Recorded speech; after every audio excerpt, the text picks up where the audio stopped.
तो मेरे पास एक डेटाबेस था. I was trying to explain the data set.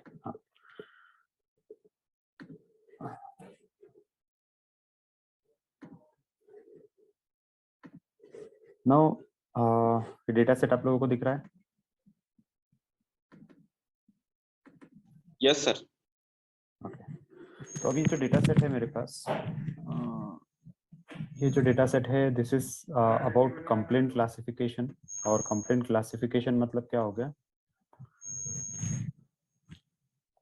कि जिसके अंदर मेरे पास अलग अलग तरह की कंप्लेंट्स थी. अलग अलग तरह की कंप्लेंट्स मतलब it's a kind of call centre data. और कॉल सेंटर डेटा मतलब क्या? तो ऐसा डेटा था जिसमें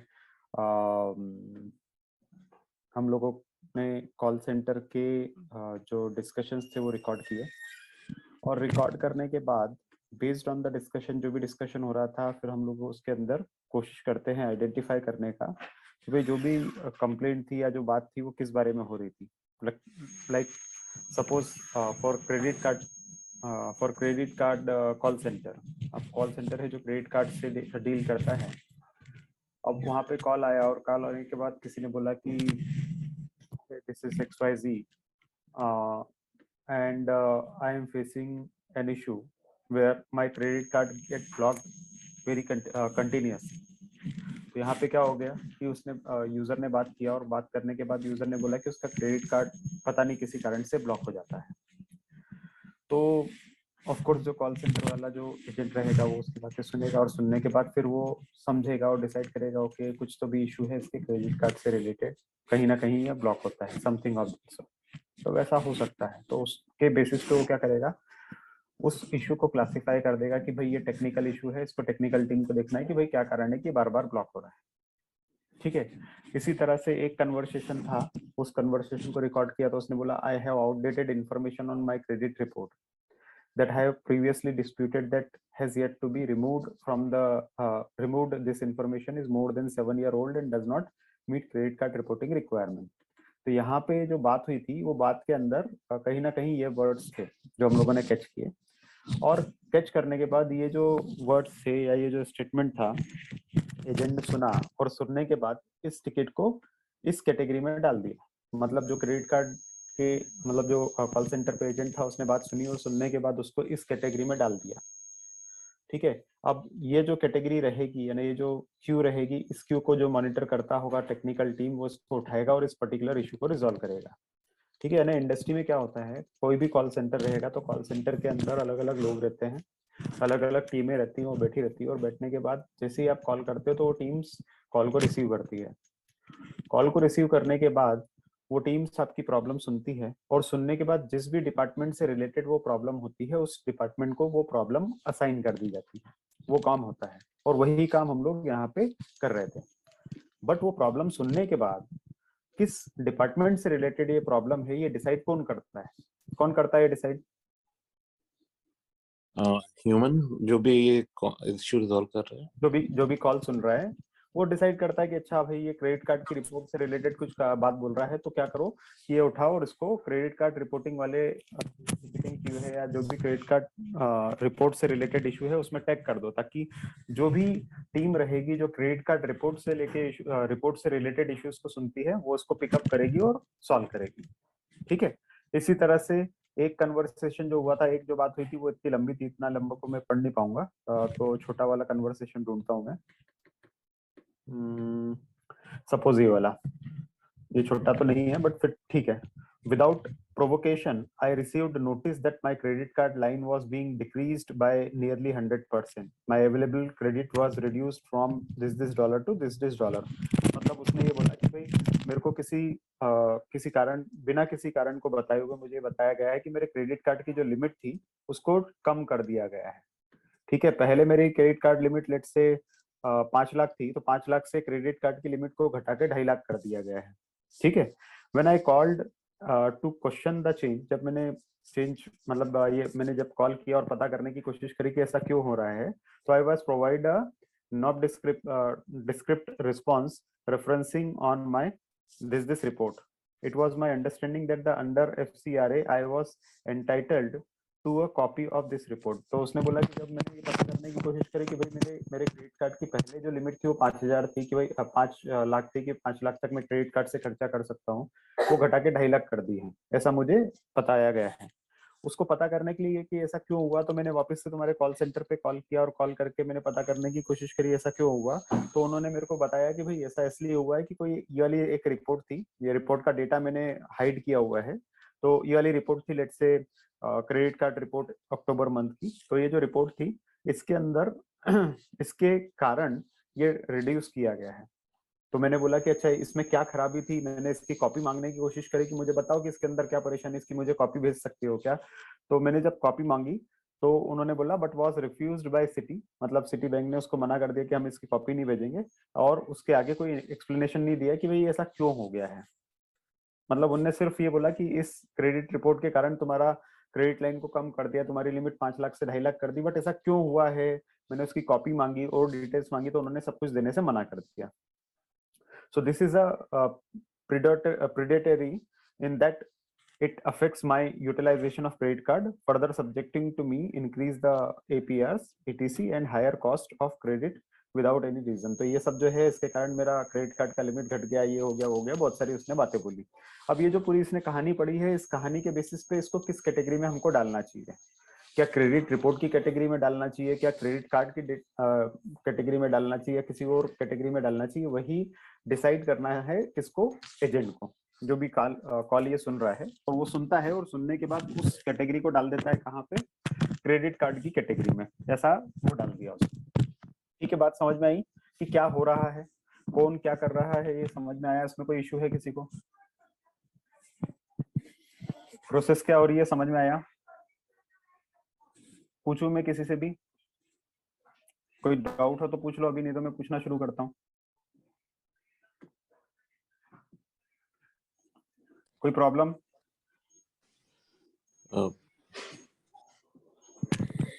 नो सर। ठीक है, तो अब अपना प्रॉब्लम स्टेटमेंट क्या है, एक सिंपल सी चीज है कि एक नॉर्मल प्रोसेस है और ये होती आ रही है, सालों से होती आ रही है कि भाई हम लोग कॉल करते हैं कॉल सेंटर को, और जैसे ही हम लोग कॉल सेंटर को कॉल करते हैं तो कोई ना कोई यहाँ पे हमारे पास ह्यूमन बीइंग रहता है जो हमारा कॉल सुनता है। ठीक है, जिसको हम क्रेडिट कार्ड एजेंट या जो भी बोलते हैं, कस्टमर केयर एजेंट। तो उसने सुना और सुनने के बाद उस कॉल को हमारी जो भी कंप्लेंट रहती है तो उसके बेसिस पे क्लासिफाई करता है। अगर यही केस बैंक का होता कि भाई मेरा बैंक से रिलेटेड कोई प्रॉब्लम है और हम लोग कॉल कर रहे हैं, तो कॉल करने के बाद वो बात को सुनता और सुनने के बाद एक कैटेगरी में डाल देता कि भाई ये सेविंग बैंक अकाउंट से रिलेटेड प्रॉब्लम है, या एफडी से रिलेटेड प्रॉब्लम है, या फिर मे बी चेक बाउंस हुआ है तो चेक से रिलेटेड प्रॉब्लम है, या किसी और रिलेटेड प्रॉब्लम है। तो ऐसा वो अलग अलग कैटेगरी में डाल देता, और हर कैटेगरी को सॉल्व करने के लिए पीछे एक टीम बनी होती है 10-12 लोगों की, या जो भी जितने भी लोगों की टीम होती है जो इससे रिलेटेड इशू को ही देखता है। जैसे रहता है ना, होम लोन डिपार्टमेंट हमारा अलग है, क्रेडिट कार्ड डिपार्टमेंट हमारा अलग है, कार लोन वाला अलग है, तो वैसे ही अलग अलग टीम रहती है, अलग अलग डिपार्टमेंट रहते हैं, वो उस पर्टिकुलर कंप्लेंट को सॉल्व करते हैं। तो ये हमारा नॉर्मल प्रोसेस होता है, इंडस्ट्री में होता आ रहा है। अब हम क्या कर रहे हैं कि हम आर्टिफिशियल इंटेलिजेंस के थ्रू इस प्रोसेस को ऑटोमेट करने की कोशिश कर रहे हैं कुछ हद तक। तो हम क्या करना चाह रहे हैं, तो हम ये चाह रहे हैं कि भाई जब हम कॉल करें, ये हमारा कस्टमर है, जब हम कॉल करें तो कॉल करने के बाद इधर जो एजेंट यहाँ पे रख रखे हैं, ये जो कॉल सेंटर वाली जो टीम है जो ये पूरा की पूरी बात सुनती है, और सुनने के बेसिस पे फिर ये अलग अलग टीम को असाइन करती है, तो ये वाली लेयर को हम कट कर दें। मतलब अब हम क्या करें, अब हम नया काम क्या करेंगे कि हम कॉल करेंगे, और कॉल करने के बाद यहाँ से जो डेटा रहेगा ये जाएगा मशीन लर्निंग को। मतलब कोई बंदा नहीं सुनेगा इसको, ये हमारा जो रहेगा मशीन लर्निंग मॉडल सुनेगा। यानी ये वाला जो एरिया है, ये जो एरिया है जहाँ पे कोई एक बंदा था जो कॉल सुनता था, तो वो बंदा कॉल सुनने की जगह पे, या बंदा कॉल सुनने की जगह पे उस पे हम लोग लगा देंगे आईवीआर। आईवीआर मतलब वो जो ऑटोमेटेड रिस्पॉन्स मशीन रहता है, और उस मशीन पे हम लोग बोल देंगे कि भाई प्लीज ड्रॉप योर मैसेज या ड्रॉप योर कंप्लेंट, ऐसा करके। ठीक है, तो आईवीआर ने सुना, और सुनने के बाद जो भी था हम लोगों ने जो जो कस्टमर ने बोला उसने कंप्लेंट डाली, डालने के बाद उसको हमने रिकॉर्ड कर लिया। रिकॉर्ड को ऐसे इस तरह के, मतलब जो कस्टमर ने बोला था, वॉइस जो बोला था, तो वॉइस को हम लोगों ने कन्वर्ट कर दिया टेक्स्ट में, और टेक्स्ट में कन्वर्ट करने के बाद ये जो कंप्यूटर रहेगा इस टेक्स्ट को सुनेगा या पढ़ेगा। कंप्यूटर जो रहेगा इस टेक्स्ट को पढ़ेगा, और पढ़ने के बाद कंप्यूटर खुद ही जो रहेगा आगे की प्रोसेस फॉलो करेगा, मतलब ये वाला जो काम है वो कंप्यूटर खुद ही कर देगा कि भाई ये वाला टिकट जो है वो सेविंग बैंक से रिलेटेड है, ये वाला टिकट जो है एफडी से रिलेटेड है, ये वाला टिकट जो है वो क्रेडिट कार्ड से रिलेटेड है, और मे बी कार लोन से रिलेटेड है, एंड सो ऑन। समझ में आया कि हम क्या करना चाह रहे हैं? तो हम यहाँ पे इस लेयर को ऑटोमेट करने की कोशिश कर रहे हैं बाय यूजिंग मशीन लर्निंग। बाकी सब कुछ सेम है, ये ऐसा कि ऐसा ही रहेगा, ये ऐसा कि ऐसा ही रहेगा। समझ में आया प्रॉब्लम स्टेटमेंट क्या करना चाह रहे हैं हम लोग?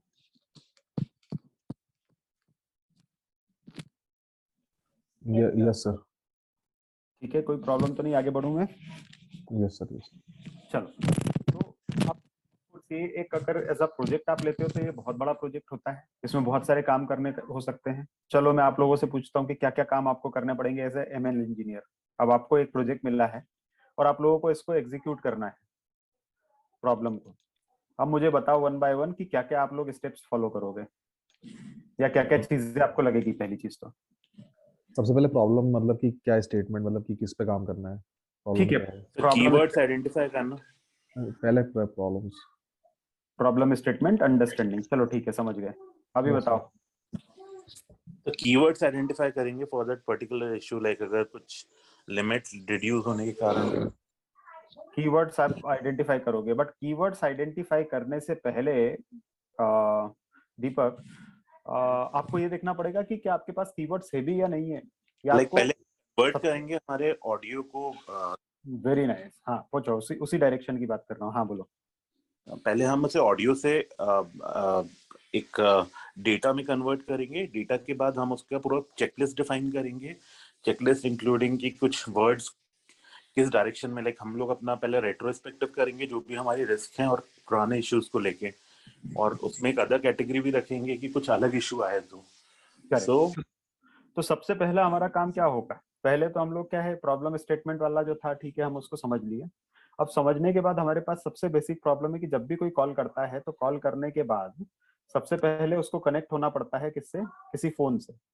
अब जब वो किसी फोन से कनेक्ट होगा, मतलब यहाँ से उसने कॉल किया, तो ऑफकोर्स जो भी बंदा रहेगा वो कॉल तो किसी लैंडलाइन नंबर पे लगाया, किसी ना किसी नंबर पे लगाएगा ना, हमारे हेल्पलाइन नंबर पे लगाएगा। तो उसका कॉल यहाँ से करा और उसने जो कॉल लगाया वो किसी ना किसी नंबर पे ही लैंड होगा। तो सबसे पहले ये जो कम्युनिकेशन हो रहा है इसमें जिस भी नंबर पे लैंड हो रहा है, तो उस नंबर को आपको क्या करना पड़ेगा? अभी कोई बंदा होता तो वो तो उसको कॉल सेंटर वाला होता तो उसको फोन को वो पिक करता और जवाब देता, hello I am calling from this this call center and then please let me know your problem और समथिंग, जो भी वो बोल रहा है। तो ये वाली चीज तो अभी बची ही नहीं ना, क्योंकि आदमी तो है ही नहीं पीछे। तो अब क्या करना है वहां पे? उसकी जगह पे हमको क्या करना पड़ेगा?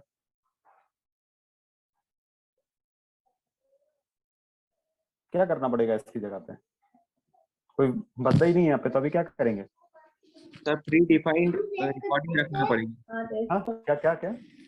सर रिकॉर्डिंग रखना पड़ेगी, प्री डिफाइंड की कैटेगरीज बनाना पड़ेगी कि आपको क्या तकलीफ है उसमें, 1 दबाओ 2 दबाओ सर वो। Very very nice. तो ये जो तुम बोल रहे हो ना, रिकॉर्डिंग रखनी पड़ेगी और बोलना पड़ेगा कि कॉल सेंटर मतलब एजेंट से बात करने के लिए नो दबाएं, कार से रिलेटेड प्रॉब्लम के लिए ये करें, इससे रिलेटेड प्रॉब्लम के लिए ये करें। तो उसकी जगह हम लोग इसको क्या बोलते हैं? आईवीआर। आईवीआर का मतलब होता है इंटरेक्टिव वॉइस वॉइस रिकॉग्निशन, या ऐसा कुछ रहता है सर्विस वगैरह, बट इसको आईवीआर बोलते हैं। मुझे फुल फॉर्म याद नहीं है इसका, बट आईवीआर बोलते हैं। इंटरेक्टिव वॉइस रिस्पॉन्स या ऐसा कुछ होगा उसका, वो देख लेना आईवीआर का फुल फॉर्म क्या होता है। तो आईवीआर बोलते हैं उसको, जहाँ पे जैसे ही आप कॉल करते हैं तो पीछे से या तो एक आदमी की आवाज आती है या लेडी की आवाज आती है कि welcome to this this bank, अपनी कंप्लेंट रजिस्टर करने के लिए ये दबाएं, वो दबाएं, जो भी अपने पास करना। अब इतनी सारी चीजें अगर अपने को नहीं करवानी है, अब क्योंकि हम बोलेंगे कि इसके लिए ये बटन दबाए, उसके लिए वो बटन दबाए, तो इसमें बहुत सारे ऑप्शन हो सकते हैं। क्योंकि अगर 50 कैटेगरी हमारे पास है तो 50 ऑप्शन हो सकते हैं, 20 कैटेगरी तो 20 ऑप्शन हो सकते हैं। तो उसकी जगह हम बटन दबाने की जगह उसको ये बोल सकते हैं, after beep record your message, ऐसा भी बोल सकते हैं, राइट? तो हम ये बोल सकते हैं, welcome to XYZ bank and after beep record your complaint. तो जैसे ही आपने बोला after beep record your complaint, तो फिर उसके बाद क्या होगा? ये जो आदमी रहेगा ये अपनी कंप्लेंट बोलना शुरू कर देगा। ठीक है, इसने बोलना शुरू कर दिया अपनी कंप्लेंट। अभी जो कंप्लेंट रहेगी इसके आगे की स्पेस, आगे की प्रोसेस क्या चाहिए आपको? क्या करोगे इसके आगे? इसने कंप्लेंट तो बोलना शुरू कर दी, तो ये बोलने वाले के आगे क्या करना है आपको? सर रिकॉर्ड करके उसको कैटेगरी में बांटना है। तो हम क्या करेंगे, इसको रिकॉर्ड करेंगे और जो भी रिकॉर्ड होगा वो ऑडियो होगा। तो ऑडियो टू आपको क्या करना पड़ेगा, टेक्स्ट में करना पड़ेगा, मतलब वॉइस टू टेक्स्ट में करना पड़ेगा। तो ये वॉइस टू टेक्स्ट कन्वर्शन वाला जो काम है ये आप लोग पाइथन के थ्रू कर सकते हो क्या? पाइथन या कोई भी yes sir, yes sir, yes sir. है ना, तो पाइथन स्क्रिप्ट रहेगी, या पाइथन नहीं है तो किसी दूसरी टेक्नोलॉजी रहेगी, तो उसके थ्रू आपको ऑडियो को टेक्स्ट में कन्वर्ट करना पड़ेगा। अब टेक्स्ट में कन्वर्ट कर दिया तो टेक्स्ट में मतलब इस तरह से कन्वर्ट हो गया है ये। अब इस तरह से कन्वर्ट हो गया है, ठीक है। अब आपको आगे क्या करना पड़ेगा? सर टेक्स्ट की क्लीनिंग। हाँ, मतलब अब आपको एमएल मॉडल ट्रेन करना पड़ेगा, यानी machine model, machine learning model training करनी पड़ेगी। और ट्रेनिंग करने के बाद उसके ऊपर अपने को क्या करना पड़ेगा, प्रेडिक्शन करना पड़ेगा, ठीक है। तो एमएल मॉडल ट्रेन करना पड़ेगा और ट्रेनिंग के बाद उसके ऊपर आपको प्रेडिक्शन करना पड़ेगा कि भाई ये जो कॉल था ये XYZ डिपार्टमेंट का था या ये कॉल इस वाले डिपार्टमेंट का था। तो ये एक हाई लेवल का प्रोसेस आप लोग फॉलो करोगे, ठीक है। इसमें कोई डाउट है किसी को? लेकिन लास्ट में जैसे वो सारे मतलब कि कस्टमर जब सारे ऑप्शन के मतलब कि चुन लेता है, उसका लास्ट में मतलब सीधे बोलते हैं कि मतलब कि आपका कॉल हम लोग मतलब ट्रांसफर कर रहे हैं ग्राहक सेवा अधिकारी को। क्या समझा? मतलब जैसे IVR के बाद में मतलब ऑडियो टेक्स्ट होने के बाद में मतलब कि मतलब कोई भी प्रॉब्लम हो, छोटी बड़ी कुछ भी हो, मतलब वो डायरेक्ट मतलब ट्रांसफर कर देते हैं, मतलब कि जो कस्टमर केयर एग्जीक्यूटिव है। तो वही तो नहीं करना है ना हमको, कस्टमर केयर एग्जीक्यूटिव के पास जाना ही नहीं है, तो बात ही क्या थी, वो डायरेक्ट ही ट्रांसफर कर दो आप, उसमें क्या डायरेक्ट थोड़ी ट्रांसफर करते हैं। आप देखो अभी आजकल का, आप लगता है कॉल सेंटर पे कॉल नहीं कर रहे हो, जियो वगैरह पे या किसी पे भी लगा के देखो, वो लोग कोशिश करते हैं कि आपका कॉल जहां तक हो सके कस्टमर केयर तक जाए नहीं, क्योंकि इसका कॉस्ट होता है, हर कॉल का कॉस्ट होता है। अगर आपको एक मैं अपना एक्सपीरियंस बताऊं तो मैं एक टेलीकॉम कंपनी में था पहले, और उस टेलीकॉम कंपनी के लिए कॉल सेंटर चाहिए था। तो टेलीकॉम कंपनी में कॉल सेंटर का कॉस्ट बहुत ज्यादा था, बहुत ज्यादा। मतलब क्या होता था पता है आपको, कितना कॉल होता था? वो एक कॉल का कॉस्ट उनको पड़ता था 5 पाउंड के बराबर का। 5 पाउंड मतलब लगभग 500 रुपए, समझे? अभी आप सोच सकते हैं कि कितना कॉस्ट होगा फिर इसके पीछे। तो हर एक जगह पे होता है, वो यूके के रिलेटेड में बात कर रहा हूँ। इंडिया में भी इसी लाइन में हो सकता है 40 रुपए कॉल, 50 रुपए कॉल, या जो भी बढ़ता हो, बट वो कॉस्टलियर होता है। तो हम लोग चाहते हैं कि या तो अब कॉल को अवॉइड करना है तो कस्टमर को कंप्लेंट आनी ही नहीं चाहिए। पहली चीज तो ये होना चाहिए कि कस्टमर को कंप्लेंट ना आए, और अगर कंप्लेंट आए तो फिर इतना कॉस्टलियर ना हो, ठीक है। इसीलिए करा जाता है। अब आप सोच लो कि एक कॉल का कॉस्ट 500 रुपए है, ऐसे दिन में 100 कॉल भी आ गए तो 500 गुणा 100 यानी 5000 पाउंड। 5000 पाउंड मतलब 5 लाख रुपए डेली का। एक महीने का कितना हो जाएगा? 1.5 लाख रुपए, वो भी सिर्फ एक पर्टिकुलर डिपार्टमेंट के लिए। अगर ऐसे 10 डिपार्टमेंट रहेंगे तो कितना हो जाएगा? 15 लाख रुपए महीने का। एक साल का कितना हो गया? मल्टीप्लाई कर लो आप, मतलब मोटा मोटा 2 करोड़ के आसपास का खर्चा हो गया एक साल का। और वो भी हुआ सिर्फ एक पूरा ब्रांच का। ऐसे अगर 10 ब्रांचेस है या 10 डिपार्टमेंट कंपनी में, और अगर 10 डिपार्टमेंट है तो हो गया 20 करोड़। 20 करोड़ इस तरह की अगर हमारे पास 10 कंपनी पकड़ ली तो 20 गुना 10 200 करोड़ का पूरा बिजनेस हो गया है सिर्फ 10 कंपनियों के लिए। तो सर इसमें हम मास्टर फाइल और ये सब भी फेच करते हैं क्या? जैसे लाइक बैंकिंग का अगर प्रोजेक्ट रहता है तो इसमें हम जितना ज्यादा से ज्यादा ऑटोमेट कर सकते हो वो करने की कोशिश की जाती है इसमें, ठीक है। तो ये एक एग्जांपल मैं बता रहा हूँ आपको बिजनेस टर्म में कि कितने बड़े बड़े बिजनेस इसमें बन सकते हैं, ठीक है। तो अब देखते हैं कि ये कैसे होगा। तो इसके लिए यहाँ पे एक टर्म थी जो था ML prediction, sorry ML training. Training भी करनी मशीन लर्निंग मॉडल की आपको। अब ये ट्रेनिंग कैसे करोगे? ट्रेनिंग करने के लिए क्या चाहिए होता है आपको? Historic data sir. कहाँ है historic data? Sir historic data नहीं, ये हमारे जो टेक्स्ट हैं इनसे ही हम लोग करेंगे। अरे यही तो हिस्टोरिक डेटा है। Historic sir. डेटा कैसे आएगा आपको? भाई आप क्या बोलोगे कि हाँ ठीक है हम अपना आपके लिए एल्गोरिदम बनाते हैं, एक काम करो पुरानी कॉल रिकॉर्डिंग हमको दे दो। तो पुरानी कॉल रिकॉर्डिंग आप मांग लोगे कंपनी से, कंपनी बोला ये रहे कॉल रिकॉर्डिंग, और उनका जो भी क्लासिफिकेशन हुआ था वो बता दो, तो ये रहे क्लासिफिकेशन उनके, जो कि एजेंट ने किए थे, मैन्युअली किए थे एजेंट ने अपने हाथ से। अब इसके बेसिस पे अपने को ट्रेनिंग करवानी है, और ट्रेनिंग करवा के फिर इस लेवल पे लाना है, ठीक है। बात समझ आ गई? आगे बढ़ू? तो चलो अब केस स्टडी देखते हैं हम लोग। मतलब पाइथन कोड देखते हैं। अभी मैंने इसका बहुत छोटा सा वर्जन बनाया है, आप इसको फिर एक्सटेंड कर सकते हैं। मैंने तो बहुत छोटा बनाया है सिर्फ आपको समझाने के लिए, बाकी आप इसको अपने की तरह और आगे बढ़ा सकते हैं। तो इसके लिए हमने क्या किया है, एनएलपी में हम लोगों ने पहले पढ़ा था, याद हो तो एनएलपी का एक सेशन हो चुका है रिकमेंडेशन सिस्टम का, उसमें हम लोगों ने पढ़ा था एनएलपी करने के लिए बहुत सारी टर्म्स पढ़ी थी। एक पढ़ा था टोकनाइजेशन, लेमेटाइजेशन, स्टेमिंग। अच्छा, कोई बताएगा स्टेमिंग और लेमेटाइजेशन में क्या अंतर है? नहीं पता, भूल गए? सर ये लेमेंट मतलब कि आईएनजी हटा देता है जो पीछे से जो वर्ड रहते हैं, स्टॉप वर्ड्स रिमूवल। सर ये बेस वर्ड में कन्वर्ट करता है और ये बेस वर्ड में कन्वर्ट नहीं करता है, मतलब वो करेक्ट बोलो बोलो, नहीं तो आप सही बोल रहे हो। लेमेटाइजेशन है ना, वो पूरे बेस वर्ड में कन्वर्ट कर देता है जो जिस वर्ड का मीनिंग निकले, और लेमेटाइजेशन में वो स्टेमिंग में बेस वर्ड में कन्वर्ट नहीं करता है, मतलब लास्ट से केवल वाई वगैरह हटा देता है केवल। करेक्ट, वेरी नाइस नीरज, बहुत अच्छा। तो नीरज ने बताया है पहली चीज तो स्टेमिंग और लेमेटाइजेशन का काम क्या होता है। तो जैसे मैंने लिखा बॉयज और दूसरा मैंने लिखा बॉय। अब अगर एक कोर वर्ड में बात करेंगे तो बॉय लिखूं या बॉयज लिखूं, बात एक ही है, बस फर्क इतना है कि बॉय का प्लूरल बॉयज होता है। ठीक है, इसी तरह से अगर हम बोलेंगे विजुअल और मैं बोलूंगा विजुअली, विजुअल का मतलब क्या होता है, देखा, और विजुअली मतलब देखने में।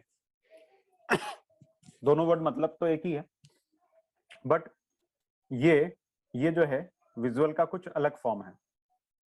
ठीक है, इसी तरह से अगर हम बात करेंगे कि कंप्लेंट और कंप्लेंट्स, तो अलग अलग कोई भी हमारे पास वर्ड रहता है तो उसके मल्टीपल फॉर्म्स हो सकते हैं इंग्लिश में।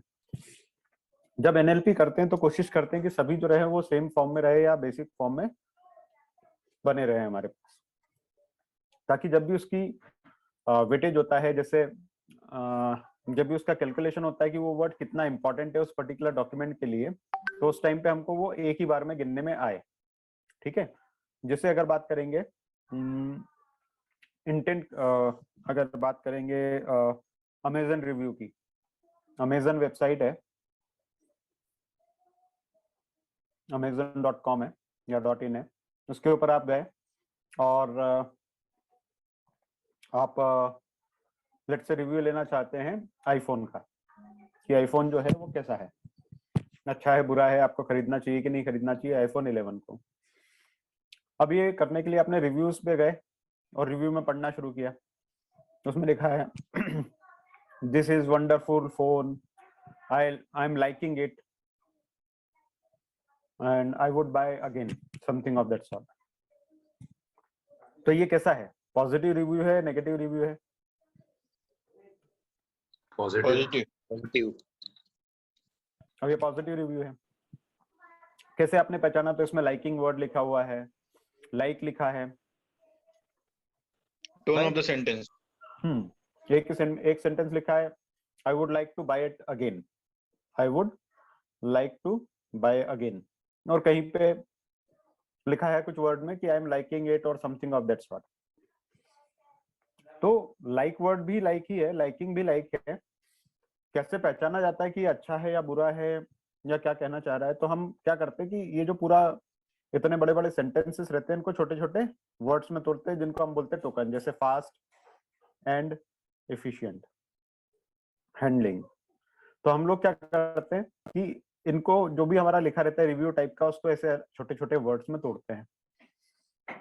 ये जो चीज होती है तो कहलाती है टोकन्स। छोटे छोटे वर्ड्स में जो आपने तोड़ा उनको बोलते हैं हम लोग टोकन बोलते हैं। ठीक है, और फिर इन टोकन को एक एक करके पढ़ते हैं, और पढ़ने के बाद इन टोकन्स में से हम लोग निकालते हैं कि भाई कितने वर्ड जो है वो पॉजिटिव वर्ड है। तो हम बोलेंगे इसको पूरे को पढ़ेंगे और पढ़ने के बाद बोलेंगे कि पॉजिटिव वर्ड इसमें कितने हैं।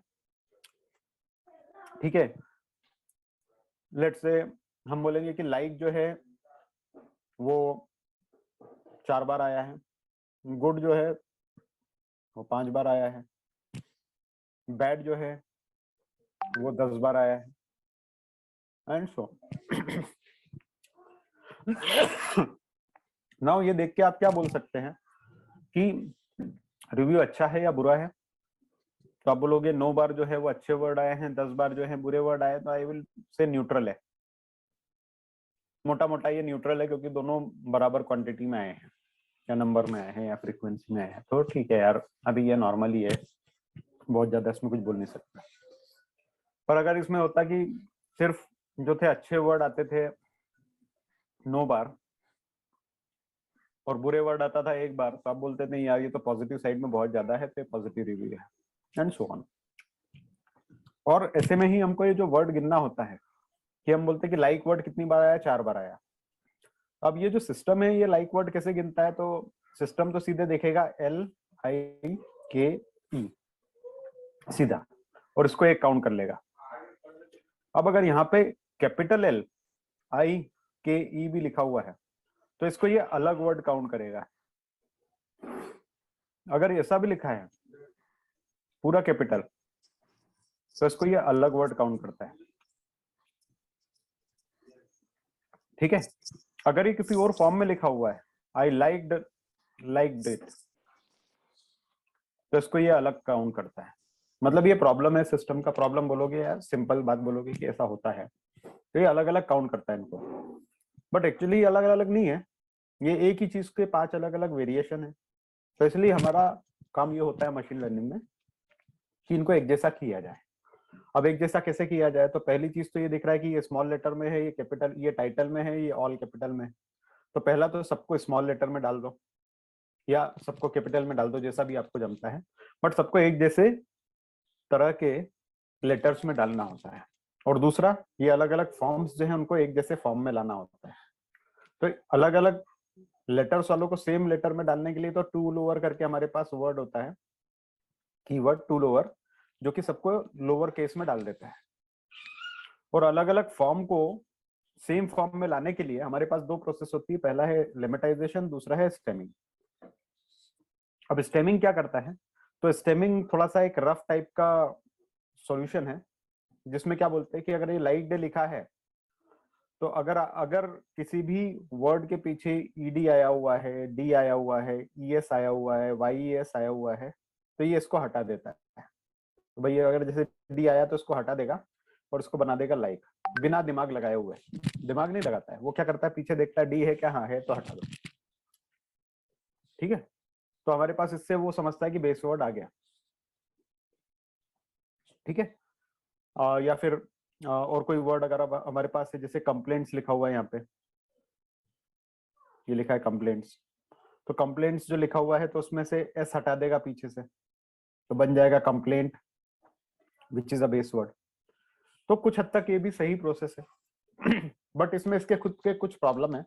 प्रॉब्लम कैसे कि इंग्लिश जो लैंग्वेज होती है उसमें आपने देखा होगा कि कई बार सिंगुलर को प्लूरल करना है, और अगर पीछे वाई लिखा है तो वो वर्ड जिसके अंदर पीछे वाई लिखा है तो वाई को हटा के IES लगाया जाता है सिंगुलर को प्लूरल करने के लिए। याद है आपको ऐसा? जैसे डिपेंडेंसी और डिपेंडेंसीज, राइट? तो dependency beauty and beauties, beauty और ब्यूटीज, है ना? तो पीछे वाई लिखा था तो वाई को हटा देते हैं और IAS लगा देते हैं।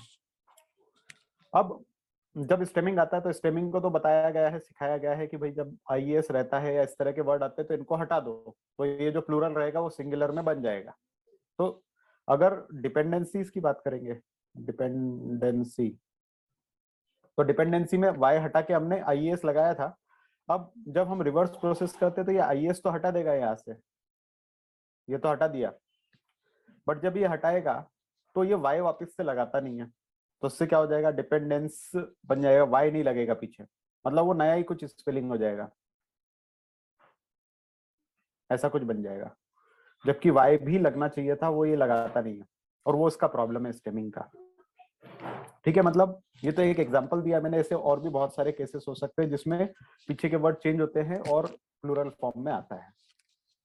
तो ये जो स्टेमिंग था मैं बोलूंगा एक तरह का ब्रूट फोर्स सॉल्यूशन था, जिसके अंदर पीछे से ये चीजें हटा दी गई है। बट जब कन्वर्शन होता है तो वो सही से नहीं होता, उससे वर्ड जो रहता है वो डिस्टॉर्ट हो जाता है, मतलब पूरा ही अपना मीनिंग खो देता है। तो उस चीज को सॉल्व करने के लिए फिर लेमेटाइजेशन लाया गया। लेमेटाइजेशन क्या करता है कि इंग्लिश डिक्शनरी कंसीडर करता है बाकायदा, और उसमें से ढूंढता है कि इसका प्लूरल क्या है, इसका सिंगुलर क्या है। तो जब कन्वर्ट करता है सिंगुलर, मतलब जब कन्वर्ट करता है तो पूरी तरह से वो उसका सिंगुलर ढूंढ के फिर उसको वहां पे फिक्स करता है। तो दैट इज लेमेटाइजेशन। ठीक है,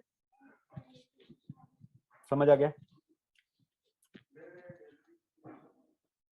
तो ये सब चीजें हम लोग यहाँ पे करने वाले हैं, और ये सब करने के लिए मैंने पहले भी बताया था रिकमेंडेशन, उसमें आप लोगों को बता चुका हूँ कि ये सब हम लोग कैसे करेंगे। तो ये करने के लिए हम लोग यूटिलाइज करेंगे TF-IDF वेक्टराइजर करके जो फंक्शन होता है उसका, उसमें एक ही फंक्शन में सारी फंक्शनैलिटीज अवेलेबल होती है। तो हम लोग इसका यूटिलाइजेशन करेंगे, पहले भी हम लोग कर चुके हैं, एक बार फिर से करवा रहा हूँ मैं।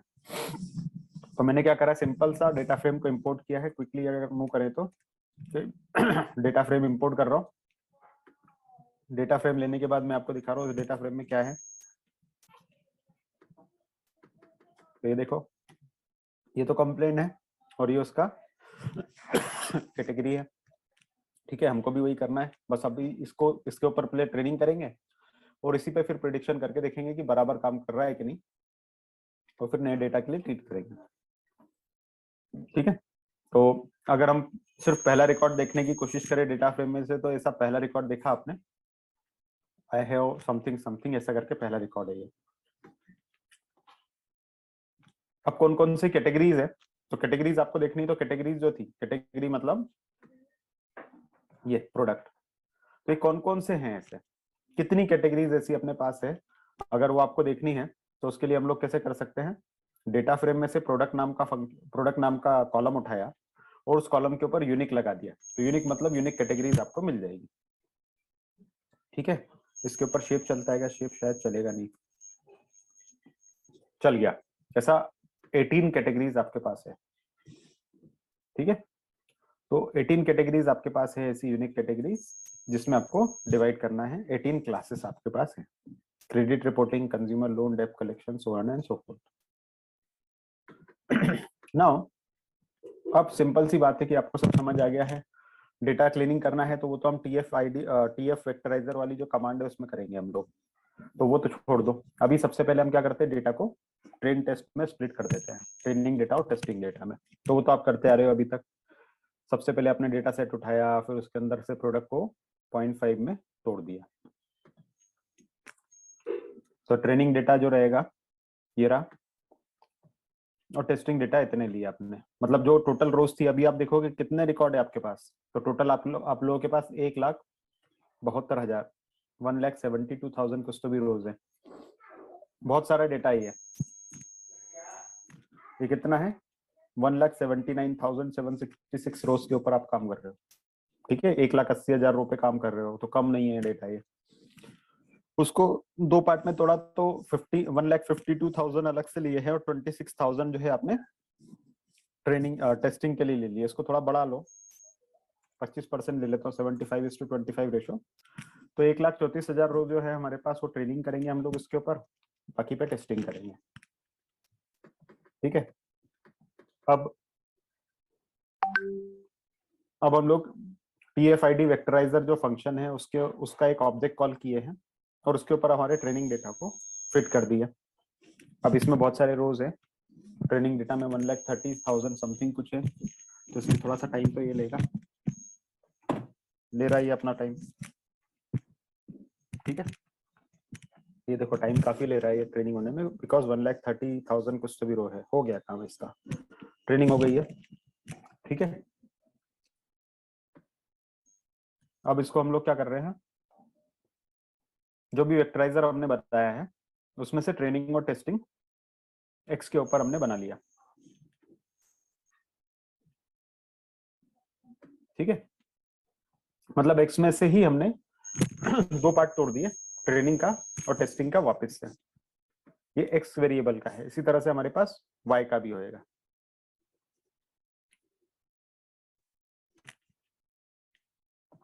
अब क्या हुआ, तो अब अगर आप देखोगे तो हमारे पास ट्रेनिंग के लिए 15,000 रोज हैं, ठीक है, ट्रेनिंग के लिए कितनी है 15,000 रोज और कॉलम कितने हैं 76,000। मतलब आपने किया क्या है एक्चुअली, क्या क्या किया आपने, तो आपने पहले डेटा को ट्रेनिंग और टेस्टिंग में तोड़ दिया, एक्सट्रेन और एक्सटेस्ट में तोड़ दिया, X train X test y train y test में तोड़ दिया, 4 भागों में तोड़ दिया, मतलब तोड़ना था 2 भागों में, पर उसमें से भी एक्स वेरिएबल अलग निकाल लिया, वाई अलग निकाल लिया। अभी एक्स वेरिएबल कौन से आपके यहाँ पे, कौन है आपके पास एक्स वेरिएबल यहाँ पे, कौन है एक्स वेरिएबल यहाँ पे, और वाई कौन है, कंज्यूमर कंप्लेन नैरेटिव, ये आपका एक्स वेरिएबल होगा, ठीक है, ये एक्स वेरिएबल है और ये वाई वेरिएबल है, ठीक है। तो आपने क्या किया यहाँ पे, ट्रेन टेस्ट स्प्लिट करके आपने क्या करा, जो आपने यहाँ पे डिवाइड कर दिया है ट्रेनिंग और टेस्टिंग के अंदर, ठीक है। अब इसमें एक और प्रॉब्लम ये है कि हमारे पास एक्स में से ही आपने इन दोनों को अलग अलग कर दिया है कि ये ट्रेनिंग और टेस्टिंग बना के अलग रख दिया है। अब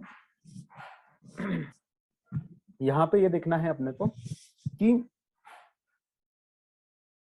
ये जो एक्स वेरिएबल है, हमेशा हमारा एक्स वेरिएबल ऐसा होता ही नहीं, कई बार जो भी डेटा फ्रेम रहता है, जैसे इस तरह का डेटा फ्रेम अगर अपने पास आता है, एक्सेल शीट आता है, तो एक्सेल शीट में क्या होते हैं, बहुत सारे एक्स कॉलम होते हैं और एक वाई कॉलम होता है हमारे पास। तो वाई हमारे पास होता है एक और एक्स हमारे पास होते हैं बहुत सारे, है ना, ऐसे ही होता है,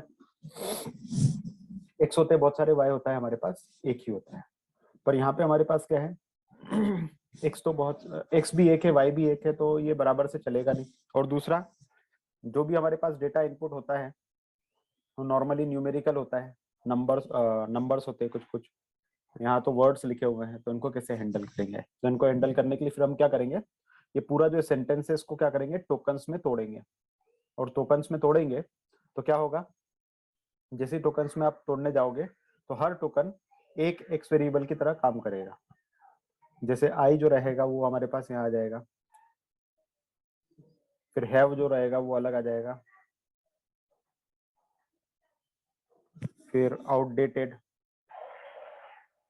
ठीक है, फिर उसके बाद अगला इंफॉर्मेशन वो यहाँ आ जाएगा, and so on and so forth. तो अगर जो हमारा पहला पैराग्राफ है, उस पहले पैराग्राफ में अगर मेरे पास 50 वर्ड होंगे तो मेरे पास कितने एक्स कॉलम बनेंगे, 50 बनेंगे।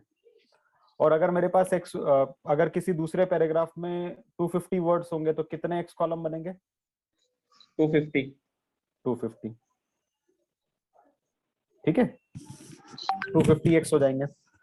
अब हो क्या रहा है कि हमने बोला ठीक है भाई ये ऐसे तो बनते जाएंगे, बट अगर ऐसा बनाना शुरू करोगे तो अगर आप इसको और इसको मिला के देखोगे तो टोटल आपके पास कितने कॉलम बन जाएंगे एक ही डेटा फेस में, क्योंकि आपको तो ये ऐसे फॉर्म में लाना है। तो ये जो आपकी पहली लाइन रहेगी, तो पहली लाइन में 50 वर्ड आ गए, दूसरी लाइन में 250 आ गए, तो यहाँ पे कितने कॉलम बन जाएंगे टोटल,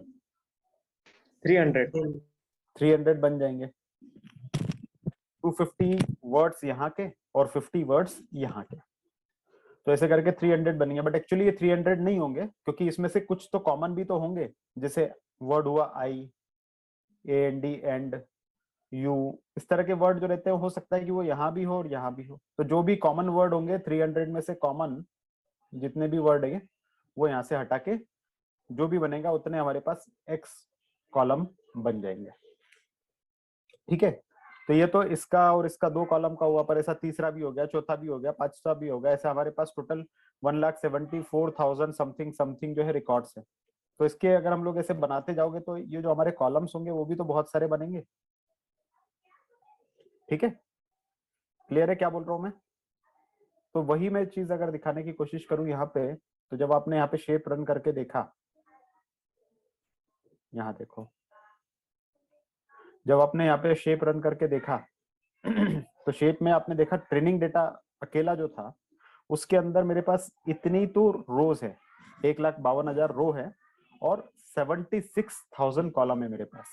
कितने कॉलम है, 76,000 कॉलम। ये जो है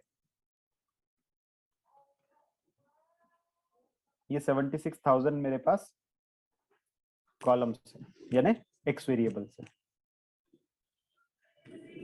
ठीक है, एक्स वेरिएबल मेरे पास 76,000 है, जो कि बहुत ज्यादा है, बहुत ही ज्यादा है। सर एक क्वेश्चन है। हाँ सर जैसे 35 नंबर का हमारा इनपुट है, सर इसमें आउटपुट जो डिस्प्ले हो रहा है ये क्या सिग्निफाई कर रहा है? ये जो चीजें, हाँ सर। इसमें कुछ भी नहीं कर रहा है। इसमें हम लोगों ने क्या करा है, इसमें सिर्फ हमने एक्स का ट्रेनिंग डेटा लिया है, यानी एक्स वेरिएबल लिया है, और उस एक्स वेरिएबल के ऊपर वेक्टराइजर रन कर दिया है। अब टीएफ वेक्टराइजर जो है मैं वापस से रन करके आपको दिखाऊंगा, यहाँ पे भी सेम कमांड को यहाँ पे भी रन करूंगा। कहाँ पे,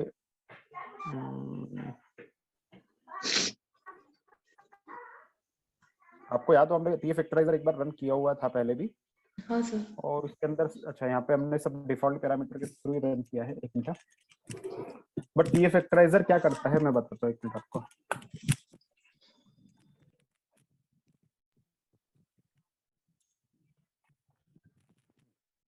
तो टीएफ वेक्टराइजर का काम क्या होता है, अगर आप इधर आओगे, कहाँ गया, ये टीएफ वेक्टराइजर है। जब इसको आप देखते हैं यहाँ पे, और यहाँ पे आप क्या करो, अल्टर और tab,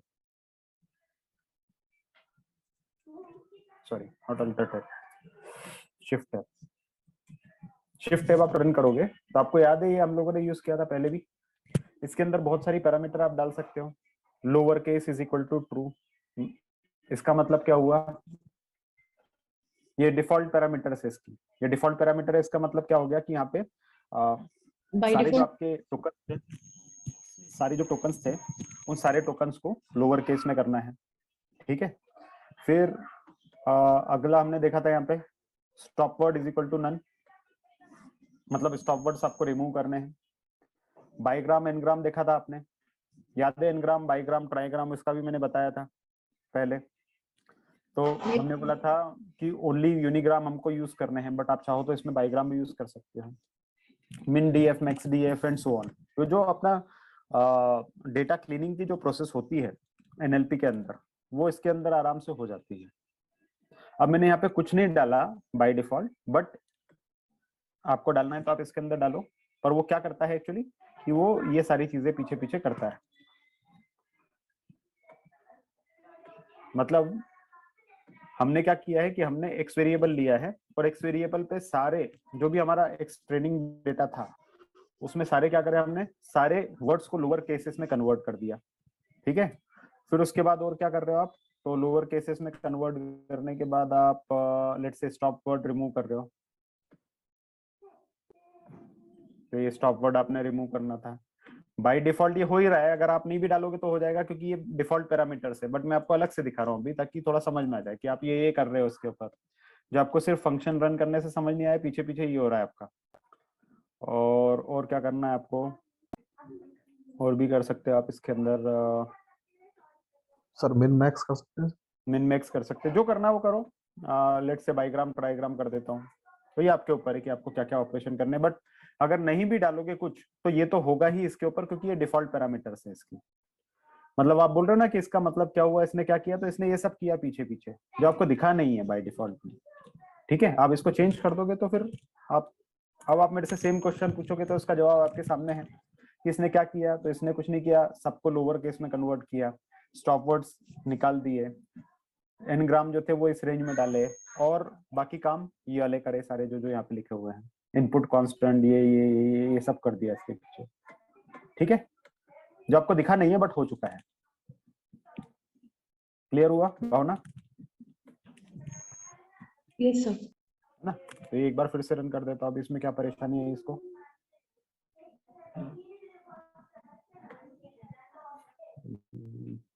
lower not found, what lower not found,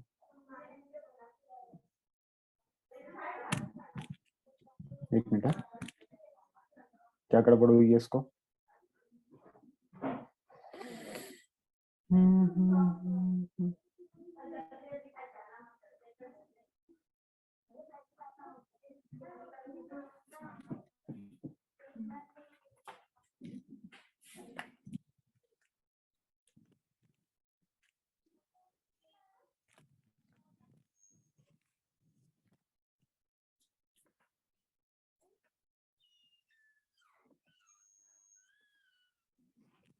क्या गड़बड़ हुआ है।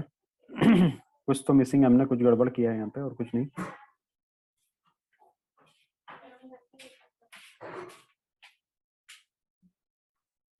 एनीवेज थोड़ा इसको सॉर्ट आउट करना पड़ेगा, कुछ गड़बड़ हुआ है पीछे, अभी समझ नहीं आ रहा है, वो पूरा ही गड़बड़ हुआ है।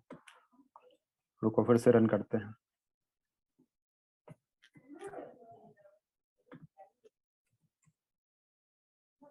इसको रॉ डॉक्यूमेंट्स नहीं मिल रहा है क्या? ये कुछ दिया हुआ है नहीं, हम लोग आगे बढ़ गए थे ना, आगे से वापस पीछे आने में इसमें दिक्कत होती है हमेशा, ओके ओके। तो प्रॉब्लम है इसमें। क्योंकि क्या होता है ना कि बहुत सारा डेटा चेंज हो चुका होता है जब हम रीरन करने जाते हैं, तो तो क्योंकि हर जगह ये वहीं पे एरर दे रहा है जहाँ पे रॉ अंडरस्कोर डॉक्यूमेंट्स यूज हुआ है। हाँ, तो वो क्या हुआ है ना कि हमने ट्रांसफॉर्म कर दिया ना डेटा को, और फिर उसके ऊपर वापस से रन करने की कोशिश कर रहे हैं, तो वो प्रॉब्लम दे सकता है। तो let me rerun again all over. फिर से मैं डेटा को इंपोर्ट करके रन करके देता हूँ, नहीं तो डेटा खराब हो गया मेरा।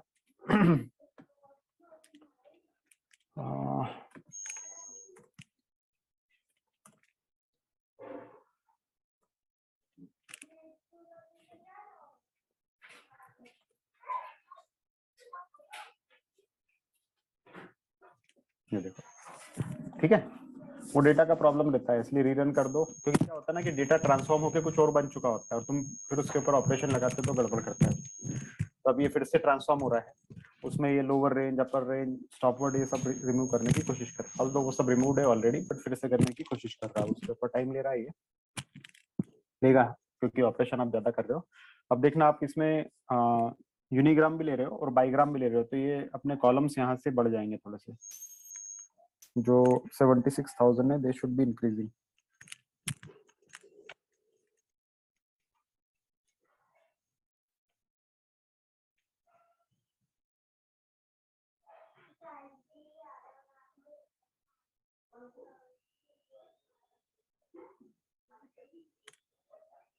ठीक है, तो ये हो गया। अब इसके अंदर आप देखोगे तो आपने क्या करा कि एक बार हो गया, तो उसके बाद आप उसके ऊपर वेक्टराइजर लगा रहे हो। मतलब सेम चीज आप जो रिपीट कर रहे हो वो ट्रेनिंग पे तो आपने कर दी, टेस्टिंग पे भी कर रहे हो, और देखने की कोशिश कर रहे हो कि ये जो डेटा था जो आपने लगाया है वो उसके अंदर क्या क्या चीजें हमारे पास आई है।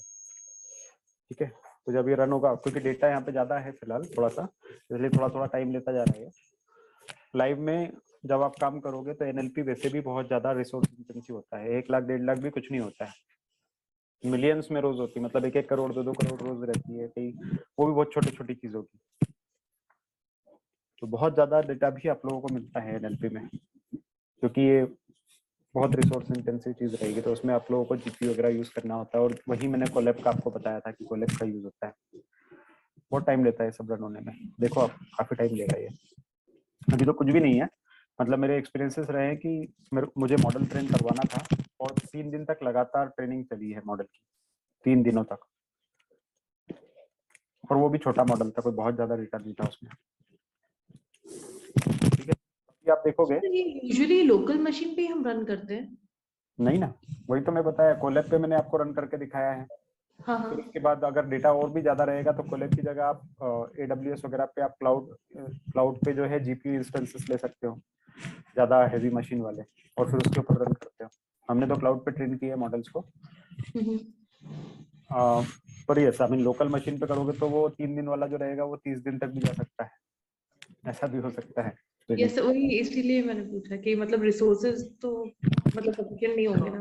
मैं बताया ना आपको, जीपीयू एनेबल करना है तो गूगल क्लाउड पे जाते, ये कोलैब पे भी जाके जीपीयू यूज कर सकते हैं। गूगल कोलैब है, इसके ऊपर जीपीयू यूज करना तो रन टाइम पे आओगे ना, रन टाइम करके ऑप्शन है, यहाँ पे रन टाइम पे आओगे और ये है रन टाइम सिलेक्शन।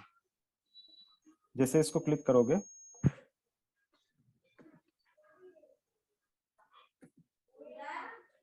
खुल नहीं रहा है शायद, ये लिखते हुए क्या है,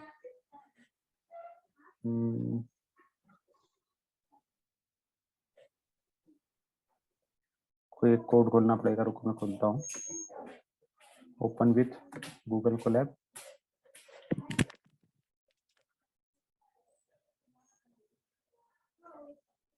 लोड हो रहा है, ये रन टाइम पे है, रन टाइम सिलेक्शन किया। यार क्या हो गया इसको,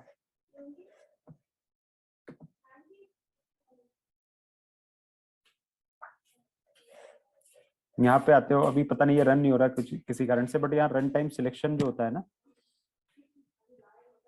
सॉरी चेंज रन टाइम, जैसे चेंज रन टाइम पे होगा, सिलेक्शन नहीं था वो, चेंज रन टाइम था, ये रन टाइम पे आए और ये चेंज रन टाइम टाइप, तो चेंज रन टाइम टाइप करोगे तो यहाँ पे आप देखोगे हार्डवेयर एक्सेलरेटर, इसको क्लिक करोगे तो ये बताएगा जीपीयू आपको चाहिए या टीपीयू चाहिए या कुछ नहीं चाहिए, कुछ नहीं चाहिए मतलब सीपीयू चाहिए, ठीक है। तो आप जीपीयू सिलेक्ट करके फिर उस पर रन करवा सकते हैं। तो ये टीपीयू क्या रहता है? टेंसर प्रोसेसिंग यूनिट, तो वो भी इसी तरह से होता है, थोड़ा डिटेल में आप जाओगे आपको बहुत सारे ब्लॉक्स मिल जाएंगे, वहां से पढ़ सकते हैं, ठीक है।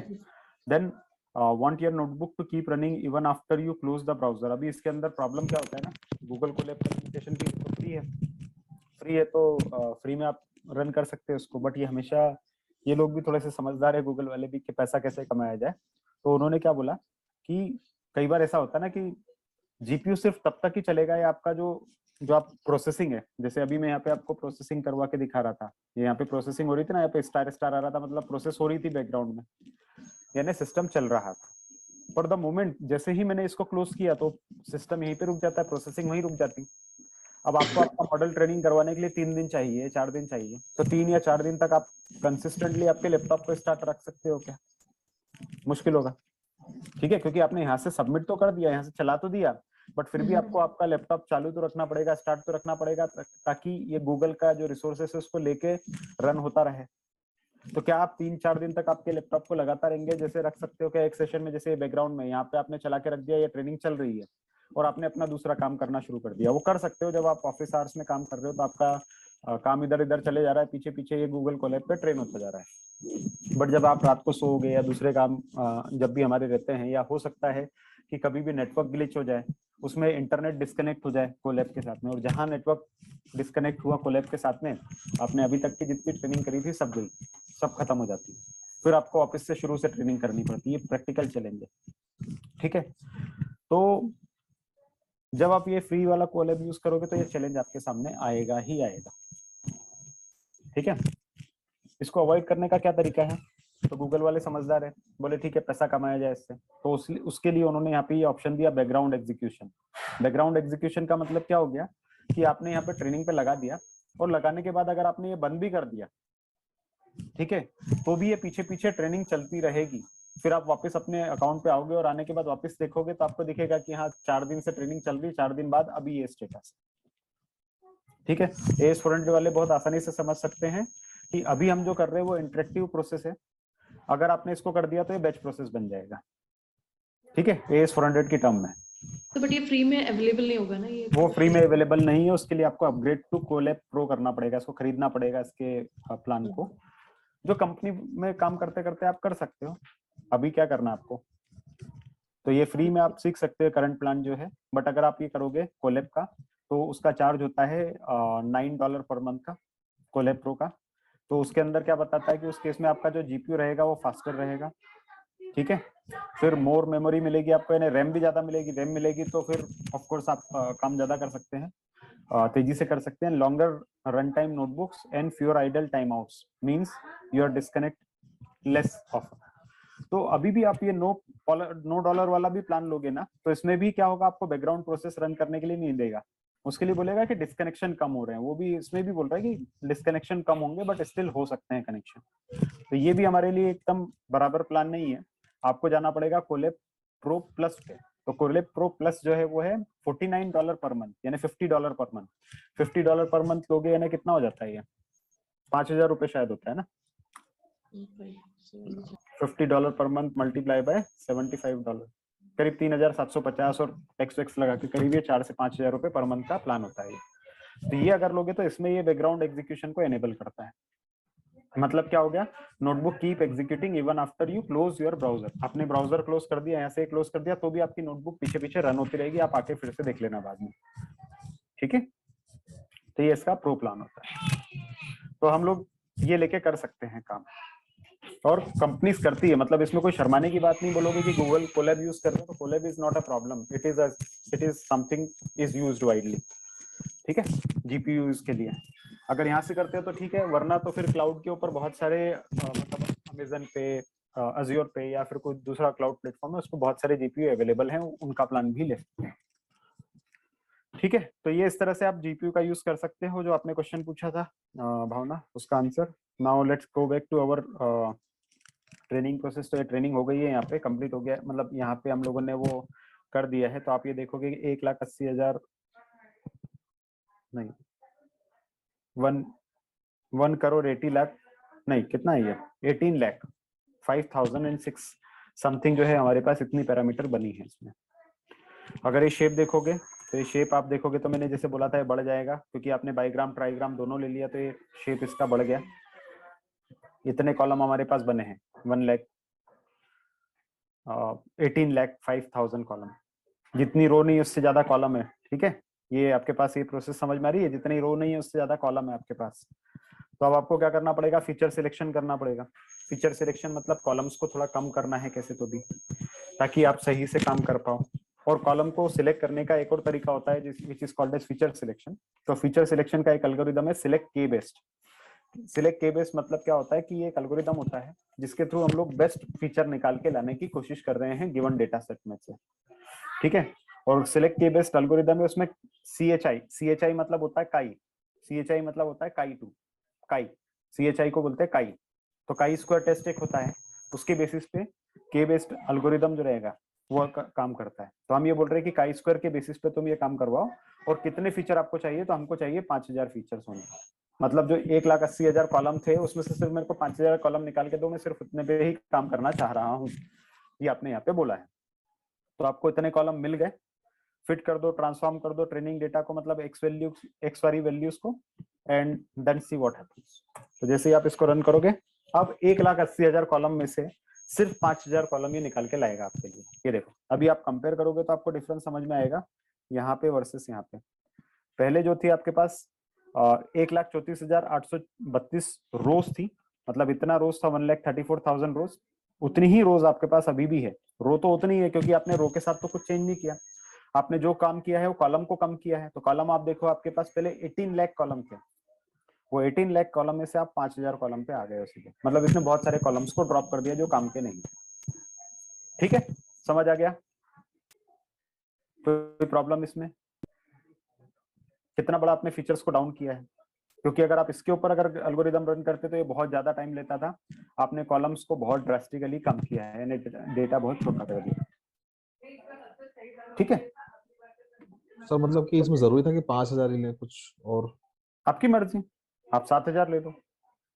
जितने ज्यादा लोगे उतना ज्यादा आप बोलोगे तो फिटमेंट बढ़ेगा, ओवरफिटिंग कम भी होगा। मतलब वो अगेन वही वाला केस है कि ज्यादा कॉलम लोगे तो ओवरफिट हो सकता है, कम कॉलम लोगे तो अंडरफिट हो सकता है मॉडल आपका। सर एक क्वेरी था कि वो जो 5,000 जो कॉलम लेगा, तो वो रैंडमली उठाएगा या फिर वो और भी मोर जेनेरिक और मोर स्पेसिफिक ही पिक करके वो 5,000 बनाएगा? हाँ, तो ये काई स्क्वायर क्या बताता है, काई स्क्वायर मतलब ये जो काई स्क्वायर टेस्ट होता है स्टैटिस्टिक्स में, तो chi square test measure the dependencies between stochastic variables to use the function. मतलब क्या होता है ना कि ये क्या करता है कि आपका जो y वेरिएबल रहता है, उस y वेरिएबल से जितने भी आपके x वेरिएबल रहते हैं उनकी कोरिलेशन देखता है, रिलेशन देखता है कि कोरिलेटेड है या नहीं है। जैसे प्रॉफिट और सेल्स वाला हमने एग्जांपल देखा था, तो प्रॉफिट और सेल्स वाले एग्जांपल में हमने देखा था कि जितनी ज्यादा सेल्स होगी उतना ज्यादा आपका प्रॉफिट होगा सुपर स्टोर का। तो सेल्स और प्रॉफिट एक दूसरे से रिलेटेड हो गए, एक दूसरे से रिलेटेड फीचर्स हैं, दोनों काम के फीचर हैं। बट अगर आप बोलोगे कि मे भी कुछ और फीचर आपने ले लिया, लेट्स से लोकेशन, कि आपका स्टोर कहाँ पर लोकेटेड है वर्सेस प्रॉफिट, तो क्या स्टोर की लोकेशन और प्रॉफिट एक दूसरे से रिलेटेड है? तो आप बोलोगे हाँ है तो सही। बट क्या ये बहुत ज्यादा रिलेटेड है? तो आप बोलोगे नहीं, जितना सेल्स और प्रॉफिट रिलेटेड है उतना रिलेटेड तो नहीं है। मानते हो मेरी बात को, समझते हो कि क्या कहना चाह रहा हूँ मैं? अगर ऐसा है तो हम ये बोल सकते हैं कि भाई सेल्स ज्यादा इंपॉर्टेंट फीचर है, लोकेशन थोड़ा कम इंपॉर्टेंट फीचर है। इंपॉर्टेंट तो दोनों है बट ये थोड़ा कम इंपॉर्टेंट है, ये ज्यादा इंपॉर्टेंट है। काई स्क्वायर टेस्ट क्या बोलता है कि जितने भी तुम्हारे पास फीचर है उसमें से जो 5,000 बेस्ट इंपॉर्टेंट फीचर्स हैं सिर्फ उनको निकाल के ले आओ, सबसे ज्यादा इंपॉर्टेंट जो फीचर है उनको निकाल के ले आओ। तो इसमें क्या करेगा, जो बहुत कम इंपॉर्टेंट फीचर होंगे उनको बाहर कर देगा और जो बेस्ट वाले रहेंगे उनको निकाल के ले आएगा।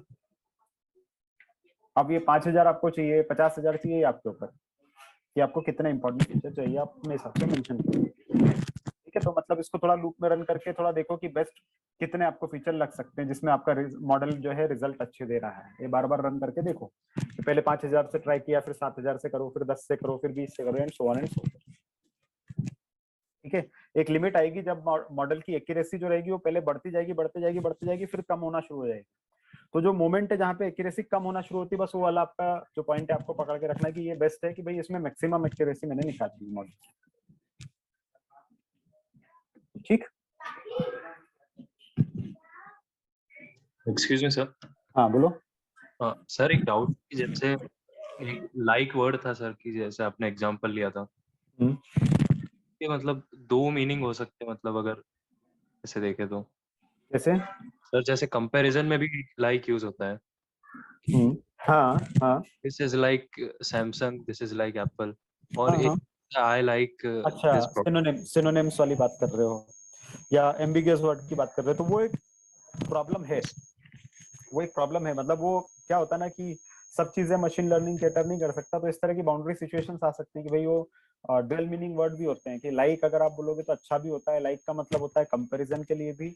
अब वो सिस्टम नहीं समझ पाएगा, कंप्यूटर तो कंप्यूटर है, उसको कुछ समझता नहीं है, वो आप समझाओगे जो समझेगा। तो फिर अगर उसमें वो इंटेलिजेंस डालना है तो डालना पड़ेगी आपको। Okay okay. ठीक है, रोबो मूवी थी ना, रोबो मूवी में आपने देखा था कि वो रजनीकांत बना था, एक रोबोट बना था, तो उसके अंदर यस सर। उसने जितना इंटेलिजेंट आप बना सकते थे बनाया था, बट उसके अंदर अगर आपको और भी इंटेलिजेंट करना है तो फिर ट्रेनिंग करनी पड़ेगी, फिर आपको ऐसा भी डालना पड़ेगा कि भाई सिनोनिम वर्ड है, अगर ये वाला लाइक है तो इसका मतलब वो वाला लाइक है तो इसका मतलब वो। वैसे भी रिसर्च पेपर आ रहे हैं, वो इंटेलिजेंस भी आ रही है, बट अभी फिलहाल इसके अंदर जो एग्जाम्पल मैं आपको दे रहा हूँ उसमें नहीं है वाला इंटेलिजेंस। Okay sir. ठीक है, अब उसके बाद हमने क्या कर दिया, तो मॉडल तो हमने तैयार कर, मतलब हमने डेटा को तैयार कर दिया, अब इसके ऊपर सिर्फ मशीन लर्निंग मॉडल रन करना बचा है। तो मशीन लर्निंग मॉडल में नेव बेस एल्गोरिदम रन कर रहा हूँ यहाँ पे। अब नेव बेस एल्गोरिदम के लिए मल्टीनोमियल नेव बेस का मैं यूज कर रहा हूँ, मतलब बहुत सारी क्लास का, क्योंकि नेव बेस जो रहता है अगर बाइनोमियल नेव बेस है मतलब सिर्फ ट्रू फॉल्स वाले टाइप के डेटा पे वर्क कर सकता है ये। हमने मल्टीनोमियल मतलब बहुत सारी क्लासेस है, तो इसलिए मल्टीनोमियल नेव बेस एल्गोरिदम मैंने इम्पोर्ट किया है। और उसी का नॉर्मल प्रोसेस कि पहले तो इम्पोर्ट किया, इंपोर्ट करने के बाद उसका ऑब्जेक्ट बनाया, फिर उसके अंदर मैंने ट्रेनिंग डेटा पास किया, फिट किया और प्रेडिक्ट किया। तो यही काम कर रहा हूँ मैं, प्रेडिक्ट कर रहा हूँ, मतलब एल्गोरिदम रन भी कर दिया और प्रेडिक्ट भी कर दिया, और हो भी गया प्रेडिक्शन बहुत जल्दी। देख लो ये प्रेडिक्ट के अंदर क्या आया, मतलब ये प्रेडिक्टेड वैल्यूज है। मतलब पहला जो रिकॉर्ड था वो डेप्थ कलेक्शन है, दूसरा वाला जो रिकॉर्ड था वो मॉर्गेज वाला, ये हमारे एल्गोरिदम ने प्रेडिक्ट किया है। एक्चुअल वैल्यू क्या थी इसकी, एक्चुअल वैल्यू अगर आपको देखना है तो आप ये देख सकते हो क्या था वो हमारे पास एक्चुअल वैल्यू वाई टेस्ट में रख रखी थी आपने, वाई अंडरस्कोर टेस्ट में। तो जहां हमारे एल्गोरिदम ने प्रेडिक्ट करके दिया कि नहीं नहीं ये जो पहला स्टेटमेंट है वो डेप्थ कलेक्शन का है, बट एक्चुअली वो क्रेडिट रिपोर्टिंग का था। दूसरा मॉर्गेज का था, हमारे एल्गोरिदम ने बोला एक्चुअली वो बैंक स्टेटमेंट अकाउंट सर्विसेज में गया था। तीसरा हमारे एल्गोरिदम ने बोला मॉर्गेज, उसने भी बोला मॉर्गेज, हाँ मॉर्गेज था। मतलब प्रिडिक्शन हमारे एल्गोरिदम ने भी किया और एक्चुअली वो जो एजेंट था उसने भी क्लासिफाई किया हुआ था, हमने दोनों को कंपेयर किया। तो वो कंपेयर करके देखने की कोशिश करी कि अच्छा अभी 1 to 1 कंपेयर करके बताओ कि कितने सही सही कंपेयर करके बताए हैं, कितने गलत हुए हैं। तो उसके लिए मैंने क्या किया, ये जो प्रेड था ये अरे के फॉर्म में आया है। मैंने क्या करा कि जो हमारे एल्गोरिदम ने प्रिडिक्ट करके वैल्यू दी थी क्लास की, और जो एक्चुअली एजेंट ने बैठे बैठे क्लासिफाई किया था अपने हाथ से, मैं दोनों को एक डेटा फ्रेम में डालने की कोशिश करता हूँ ताकि 1 to 1 हम लोग एक दूसरे के आजू बाजू इनको देख पाए। अब क्या होता है, ये दोनों अरे हैं, अरे को मैं डेटा फ्रेम में डाल नहीं सकता हूँ, ये लिमिटेशन है अरे की। तो मैंने क्या किया, मैंने अरे को पहले सीरीज में कन्वर्ट किया, और सीरीज में कन्वर्ट करने के बाद फिर मैं उसको डेटा फ्रेम में डालता हूँ। तो मैंने pd.series किया, मतलब ये जो अरे था प्रेड नाम का उसको मैंने सीरीज में कन्वर्ट कर दिया, और वाइटेस्ट नाम का भी जो अरे था उसको भी मैंने सीरीज में कन्वर्ट कर दिया। और अब इनको सीरीज में कन्वर्ट करने के बाद मैंने इनको डेटा फ्रेम में डाला। तो डेटा फ्रेम में कैसे डाला, तो डेटा फ्रेम में डालने के लिए मैंने वर्ड यूज किया है, मतलब पहले तो कॉलम का नाम दिया, जैसे प्रीड अंडरस्कोर एस जो था, सीरीज जो था, उसको मैंने नाम दिया प्रेडिक्टेड नाम का कॉलम, और टेस्ट वाले को नाम दिया वाई टेस्ट। तो इस तरह से डेटा बना। अब डेटा बनने के बाद मैंने क्या करा, कॉन्केट किया, दोनों को कॉन्केट किया, मतलब डेटा फ्रेम में बना दिया। तो ये मेरे पास एक डेटा फ्रेम बन गई डीएफ नाम की। लेट्स सी वो डीएफ नाम की डेटा फ्रेम क्या बोलती है। तो ये डेटा फ्रेम हो गई मेरे पास डीएफ नाम की। अब इसमें मेरी एक्चुअल डेटा ये था, मतलब जो एजेंट ने जो क्लासिफाई किया था वो ये था, और हमारे मॉडल ने जो प्रिडिक्ट करके दिया वो ये रहा। दोनों को देखोगे, दोनों में डिफरेंसेस भी दिखेंगे यहाँ पे, मतलब यहाँ पे गलत क्लासिफिकेशन हुआ है, इसमें भी गलत क्लासिफिकेशन हुआ। हमारे मॉडल ने बोला मॉर्गेज, बट एक्चुअली वो बैंक अकाउंट सर्विस थी। बट यहाँ पे हमारे मॉडल ने मॉर्गेज बोला और एक्चुअली वो मॉर्गेज भी था। क्रेडिट रिपोर्टिंग एजेंट ने बोला, बट हमारे मॉडल ने उसको गलत क्लासिफाई किया, यानी हमारा मॉडल यहाँ पे गलतियां कर रहा है। बट यहाँ पे देखोगे तो यहाँ पे सही भी कर रहा है। Credit loan, customer loan, credit reporting, bank account, money transfer. मतलब ये है कि हमारा मॉडल क्लासिफिकेशन कई जगह पे बराबर भी कर रहा है, कई जगह पे गलतियां भी कर रहा है। कैसे पता करें कि कहाँ पे गलतियां कर रहा है, कहाँ पे बराबर कर रहा है? तो उसके लिए हम लोगों ने क्या किया, मैंने एक सिंपल सा प्रोग्राम लिखा है, मतलब छोटा सा फंक्शन लिखा, आपको चाहिए आप भी लिखो। कि क्या किया मैंने, इसको तो हटा देता हूँ मैं, कि यहाँ पे मैं क्या कर रहा हूँ कि मैं कंपेयर कर रहा हूँ। कैसा कंपेयर कर रहा हूँ, मैं चेक कर रहा हूँ कि कितनी जगह पे ये दोनों एक दूसरे के बराबर है। अगर ये और ये एक दूसरे के बराबर है तो हम बोलेंगे हाँ सही किया है, और ये एक दूसरे के बराबर है तो हम, मतलब ये दोनों एक दूसरे के बराबर नहीं है तो हम बोलेंगे गलत किया है। ठीक है, तो मैं यहाँ पे ये लिखता हूँ कि अगर, क्या लिखा मैंने, वेयर फंक्शन का यूज किया numpy के, और numpy के वेयर फंक्शन में मैंने लिखा कि प्रिडिक्टेड वैल्यू जो है अगर टेस्ट वैल्यू के बराबर है, अगर वो बराबर है तो हम लोग क्या कर रहे हैं, तो हम लोग एक काम कर देते हैं, यहाँ पे इसको मैं कॉपी करके थोड़ा और सिंपल फंक्शन लिखता हूँ। यहाँ पे हमको क्या चाहिए, अगर वो दोनों बराबर हैं तो हम लोग लिख देते हैं लेट्स से मैच्ड, है ना।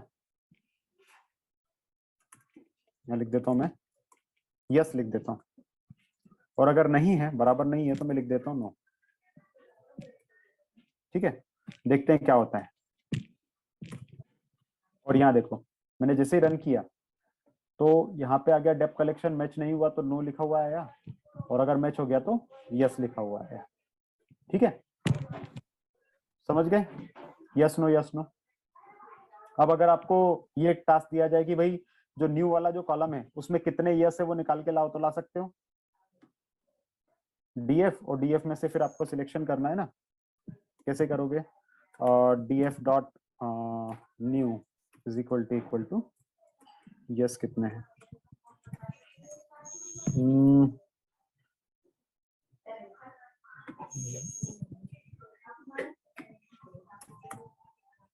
डेटा ब्रैकेट आएगा नहीं, डीएफ के बाद न्यू ब्रैकेट के अंदर आएगा।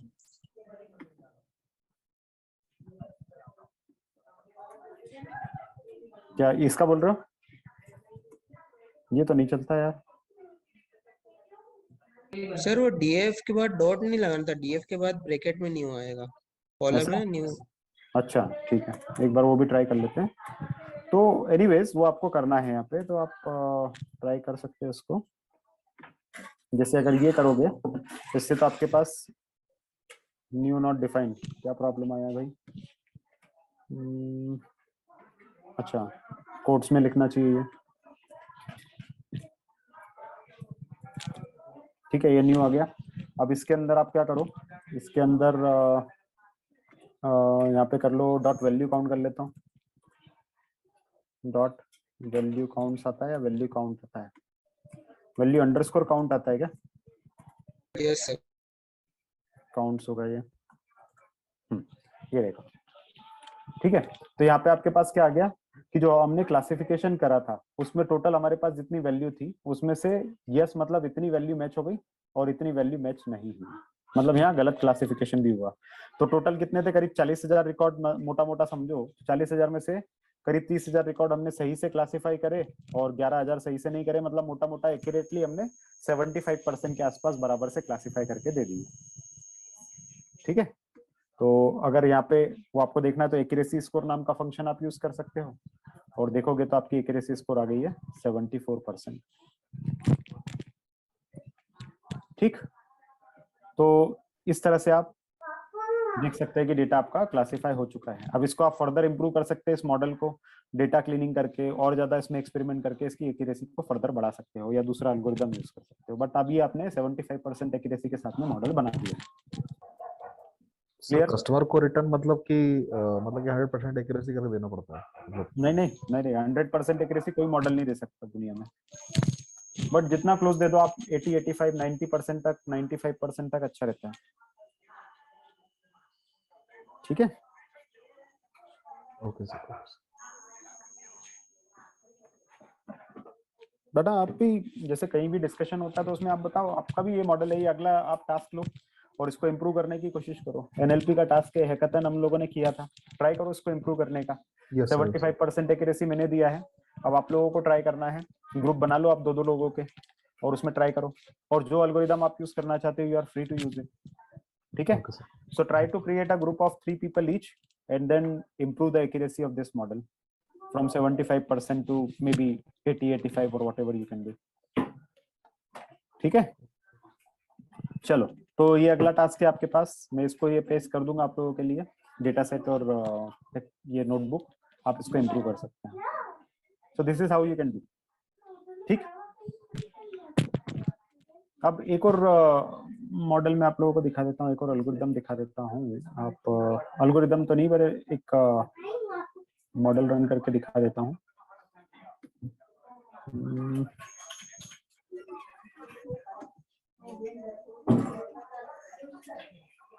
इसमें टाइम ज्यादा लेगा, ये इमेज क्लासिफिकेशन है इसलिए।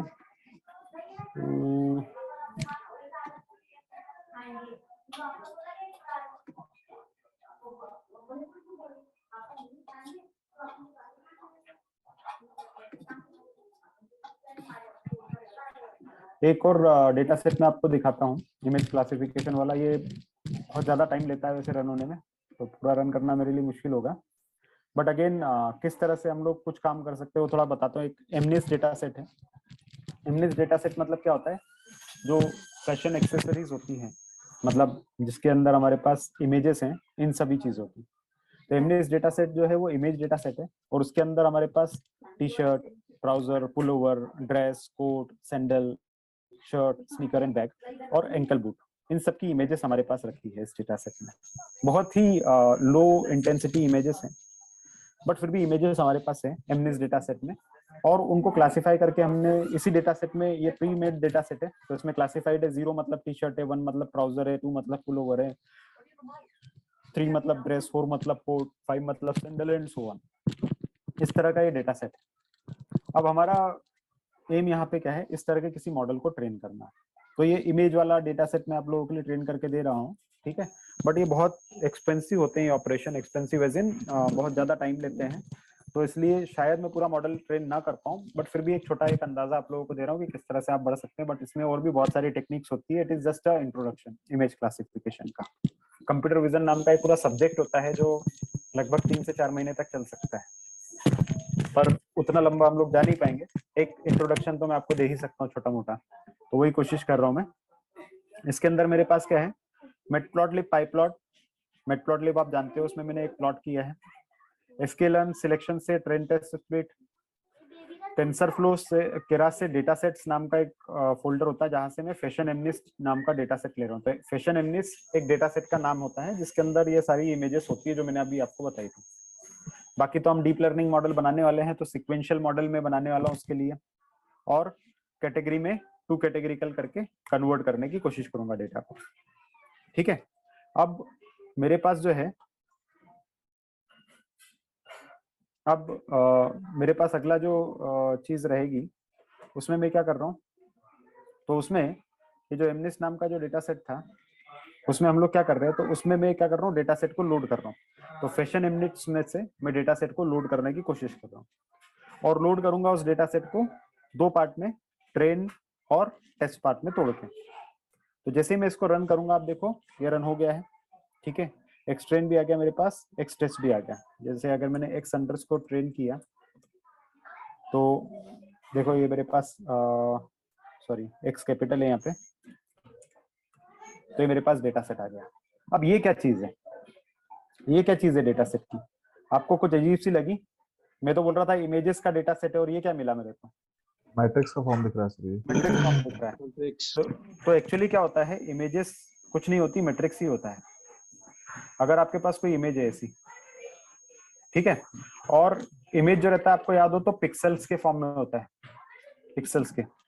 आपके मोबाइल का भी रेजोल्यूशन जो रहता है 1290:720 ऐसा करके बोलते हैं लोग कि ऐसा रेजोल्यूशन है, ठीक है। तो ये 1290:720 रेजोल्यूशन क्या होता है, ये हमारे पास होता है लेंथ, ये हमारे पास होता है विड्थ मतलब चौड़ाई।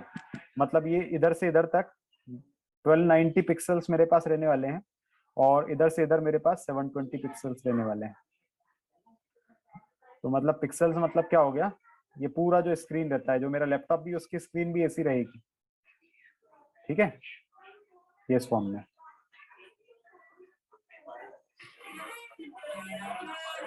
और इस फॉर्म में रहने के बाद ये जो चीज रहती है एक सेल, इस एक सेल को बोलते हैं पिक्सल। इस एक सेल को क्या बोलते हैं, पिक्सल। और यही जो पिक्सल होते हैं, यही जो पिक्सल होते हैं, एक मिनट, यही जो पिक्सल होते हैं इन्हीं को ही हम लोग मैट्रिक्स के फॉर्म में शो करते हैं। ये हमारे पास मैट्रिक्स होते हैं, पिक्सल बोले तो मैट्रिक्स हुआ, यानी ये अरे के फॉर्म में हम लोग रिप्रेजेंट कर सकते हैं।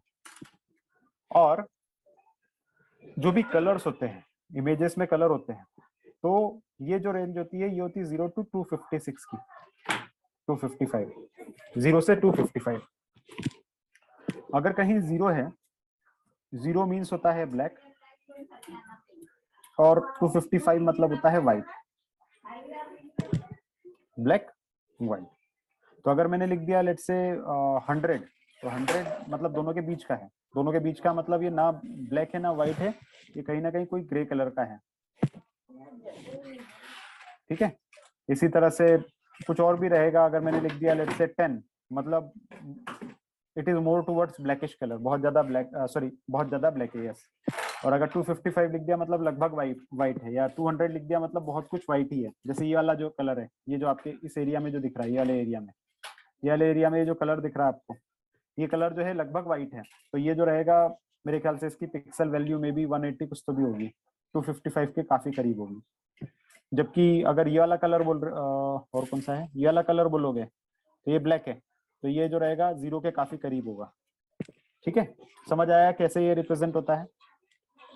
तो अगर ये मैट्रिक्स है, यहाँ पे 0 0 0 0 0 0 लिखा हुआ है, मतलब ये काफी कुछ हद तक सब जगह पे ब्लैक है, ब्लैक, यस, ठीक है। अब देखते हैं इसी मैट्रिक्स को थोड़ा और डिटेल में कि भाई यहाँ पे कहीं व्हाइट भी है क्या। तो थोड़ा सा नीचे आओगे, कहीं ना कहीं तो हमको नॉन जीरो दिखेगा, अभी नॉन जीरो कहीं नहीं दिख रहा है, शायद इसी में छुप गया, क्योंकि ये मोस्टली सब जगह व्हाइट है, बीच में ही कहीं छोटी सी इमेज रही होगी, ठीक है। तो एक किसी इमेज को देखेंगे, चलो आगे बढ़ते हैं, किसी इमेज को देखते हैं। तो इमेज को देखने के लिए मैंने एक्सट्रेन लिया, उसका 0th एलिमेंट लिया।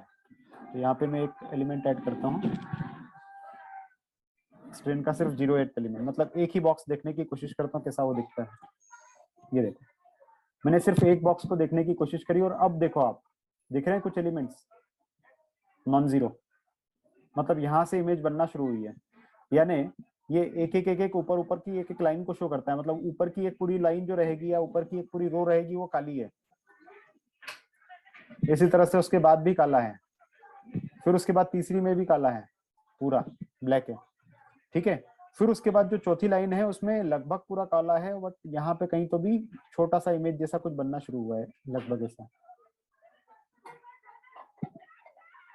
और वो जब ऐसा बनता जाता है ना तो पूरे इमेज के फॉर्म में लेता है, ठीक है। तो यहाँ और यहाँ इमेज बन रही है, फिर ये इमेज बन रही है यहाँ पे, ये लाइन बाय लाइन अगर जैसे उसको बनाते जाओगे ना तो एक इमेज के फॉर्म में आ जाएगा वो, कुछ, ठीक है। समझ आ रहा है क्या कहना चाह रहा हूँ मैं? अगर विजुलाइज कर पा रहे हो, उसको इमेजिन कर पा रहे हो, क्या बोल रहा हूँ मैं, यस सर। है ना। तो ये आप देखो यहाँ पे कितने सारे नॉन जीरो आना शुरू हो गए, मतलब बीच में इमेज थिकर हो गई है, बीच में बहुत, मतलब बीच में अपने पास एक अच्छी खासी इमेज बन के सामने आ रही है इस पर्टिकुलर वाले की, ऊपर और नीचे पूरा काला है, ठीक है। अगर उसको देखना है कि एक्चुअली वो क्या इमेज थी, तो फिर आपके पास एक कमांड है which is called as extend, जो आपने लिया है, पहला वाला ऑब्जेक्ट लिया, उसके आगे लिया है plt.imshow। सो plt मतलब अपना मैटप्लॉटलिब का है, उसमें से imshow मतलब इमेज शो, तो इमेज को शो करो, ठीक है। तो plt.show हो गया और फिर लेबल हो गया। अब इसको आप रन करोगे, तो रन करके आप देखो, तो ये देखो जो मैं बता रहा था वही है कि ऊपर की 2 या 3 लाइन जो रहेगी वो पूरी काली थी, तो ये पूरी काली है, ऊपर की 2-3 लाइन पूरी काली थी, मतलब यहाँ पे हमारे पास क्या आ गया है, यहाँ पे हमारे पास क्या हो गया, ये पूरी खाली, मतलब हमारे पास यहाँ पे क्या हो गया है, ये आप देखोगे तो यहाँ पे कोई इमेज नहीं थी, ये पूरा की पूरा 000 था, मतलब ब्लैक था। यहाँ पे भी पूरा 000 मतलब ब्लैक है। और फिर आप देखोगे तो थोड़ा थोड़ा इमेजेस बनना शुरू हो गई थी थर्ड या फोर्थ लाइन से, जो कि बहुत बहुत लाइट थी, बहुत कम थी, और फिर बीच में बहुत हैवी हो गई थी, और एकदम आखिरी में सारे जो थे नॉन जीरो थे लगभग। तो ये वही था, ये शू को रिप्रेजेंट कर रहा था। समझ में आया कैसे ये इमेज बनी थी? कोई डाउट इसमें?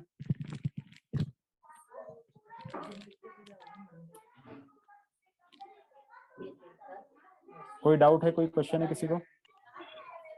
So initially, so initially हम लोग जब की इमेज को लेते हैं अपने अदर डेटा फ्रेम, तो हमें उसे कैसे फेच करना पड़ता है? जैसे हम .csv देते हैं, df is equal to image.csv, तो इसमें हम डिक्लेरेशन कैसे करेंगे? इसमें इमेज को डिक्लेयर कैसे करोगे? यहाँ पे आपने तो इमेज का डेटा सेट लिया है, डेटा फ्रेम के फॉर्मेट में नहीं आएगी आपके पास, वो अरे के फॉर्म में आएगी आपके पास। ओके, तो इसे हमें यहीं से हमारा चालू होगा एक्सट्रेन। ये डेटा सेट में आपने लोड किया है और एक्सट्रेन में एक्सप्रेस किया है, और जब भी इमेज को देखोगे तो ऐसे अरे के फॉर्म में ही आपको मिलने वाली है। एक एक अरे जो एक एक इमेज को रिप्रेजेंट करता है। उससे अगर हम मल्टीपल इमेजेस पे लाइक डेटा हम कुछ करना चाह रहे हैं जैसे, तो उसके लिए हमें कैसे करना पड़ेगा? लाइक जैसे अभी हम मल्टीपल इमेजेस के ऊपर ही काम करेंगे, अभी तो एक ही इमेज दिखाया मैंने। अगर ये 0 की जगह 1 कर दूंगा तो कुछ अलग इमेज दिखेगी, या टी शर्ट की आ गई। फिर सेकेंड इमेज जो रखेगा, ये देखो कुछ अलग आया, ये क्या है मेरे को भी नहीं समझ आया। थर्ड वाली इमेज ये रही, ये फ्रॉक है, ठीक है। तो ऐसे अलग अलग इमेजेस दिखेगी। ये कुछ और है, ये 9 नंबर वाला जो भी लेबल था वो है। तो लेबल मैंने बताया था 9 नंबर मतलब क्या होगा, तो यहाँ पे दिया हुआ है एंकल बूट 9 नंबर, ठीक है। तो ये इमेजेस हमारे पास, तो ये अलग अलग इमेजेस ही दिखा रहा है। 0 के लिए दिखाया, ये रहा। अब हमने क्या करा, डेटा प्री प्रोसेसिंग करा। तो डेटा प्री प्रोसेसिंग करा मतलब अब ये जो अरे हमारे पास आया था उसको हमको एक फॉर्म में क्रिएट करना है, ठीक है। तो एक फॉर्म में कैसे हम लोग क्रिएट कर रहे हैं कि मतलब रीशेप करने की कोशिश कर रहे हैं। और रीशेप में हमने क्या किया है कि यहाँ पे रीशेप फंक्शन लगा के एक स्ट्रेन 0 का जो शेप था उसमें से -1 कर दिया। मतलब हम लोग क्या कर रहे हैं, डेटा को, जैसे हमारे पास n/28/28 था, मतलब अभी जो डेटा हमारे पास था, जो पूरा डेटा सेट था ये, तो इसके अंदर क्या थे, अरेज थे, n अरेज थे, क्योंकि n इमेजेस थी ना हमारे पास, तो n अरेज थे। और वो अरे जो था वो रो इनटू कॉलम फॉर्मेट में था, यानी रो इज टू कॉलम फॉर्मेट में था। तो वो जो रो इज टू कॉलम फॉर्मेट का था उसको एक सिंपल सीधी सीधी लाइन में हम लोग लाने की कोशिश कर रहे हैं। मतलब आपने क्या करा, 28/28 का जो अरे था, जो इमेज का साइज था 28/28 पिक्सल का, ये ऐसा जो हमारे पास अरे था जिसमें ये भी 28 था हमारे पास और ये भी 28 था। तो 28/28 का जो अरे था उसको ऐसे ना लाके हमने इन दोनों को उठा के फ्लैट फॉर्मेट में ला दिया है, सीरीज फॉर्मेट में। यानी एक ही हमारे पास कॉलम होगा और सारी इसके अंदर एक के बाद एक ऐसा पूरा हो जाएगा। तो ये जो 28x28 था,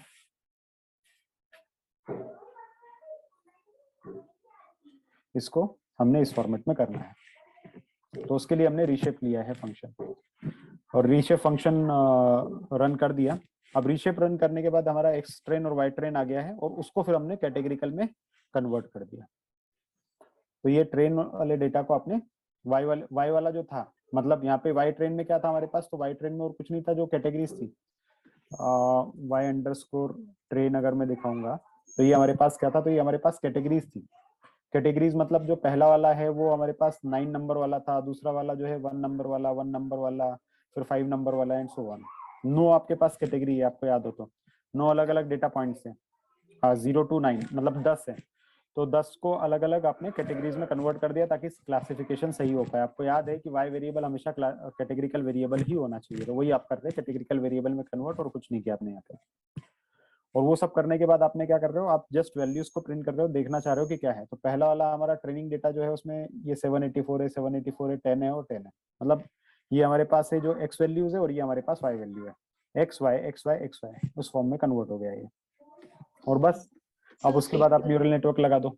सर एक बार ये फिर से एक्सप्लेन कर दीजिए, ये हमने क्यों किया है? मतलब ये 28 क्रॉस 27 28 आपको आपका जो डेटा सेट रहेगा, जो भी न्यूरल नेटवर्क है या जो भी आपका मशीन लर्निंग एल्गोरिदम है, वो कैसे काम करता है, उसमें होनी चाहिए रोज यानी एक्स वैल्यूज और वाई वैल्यूज,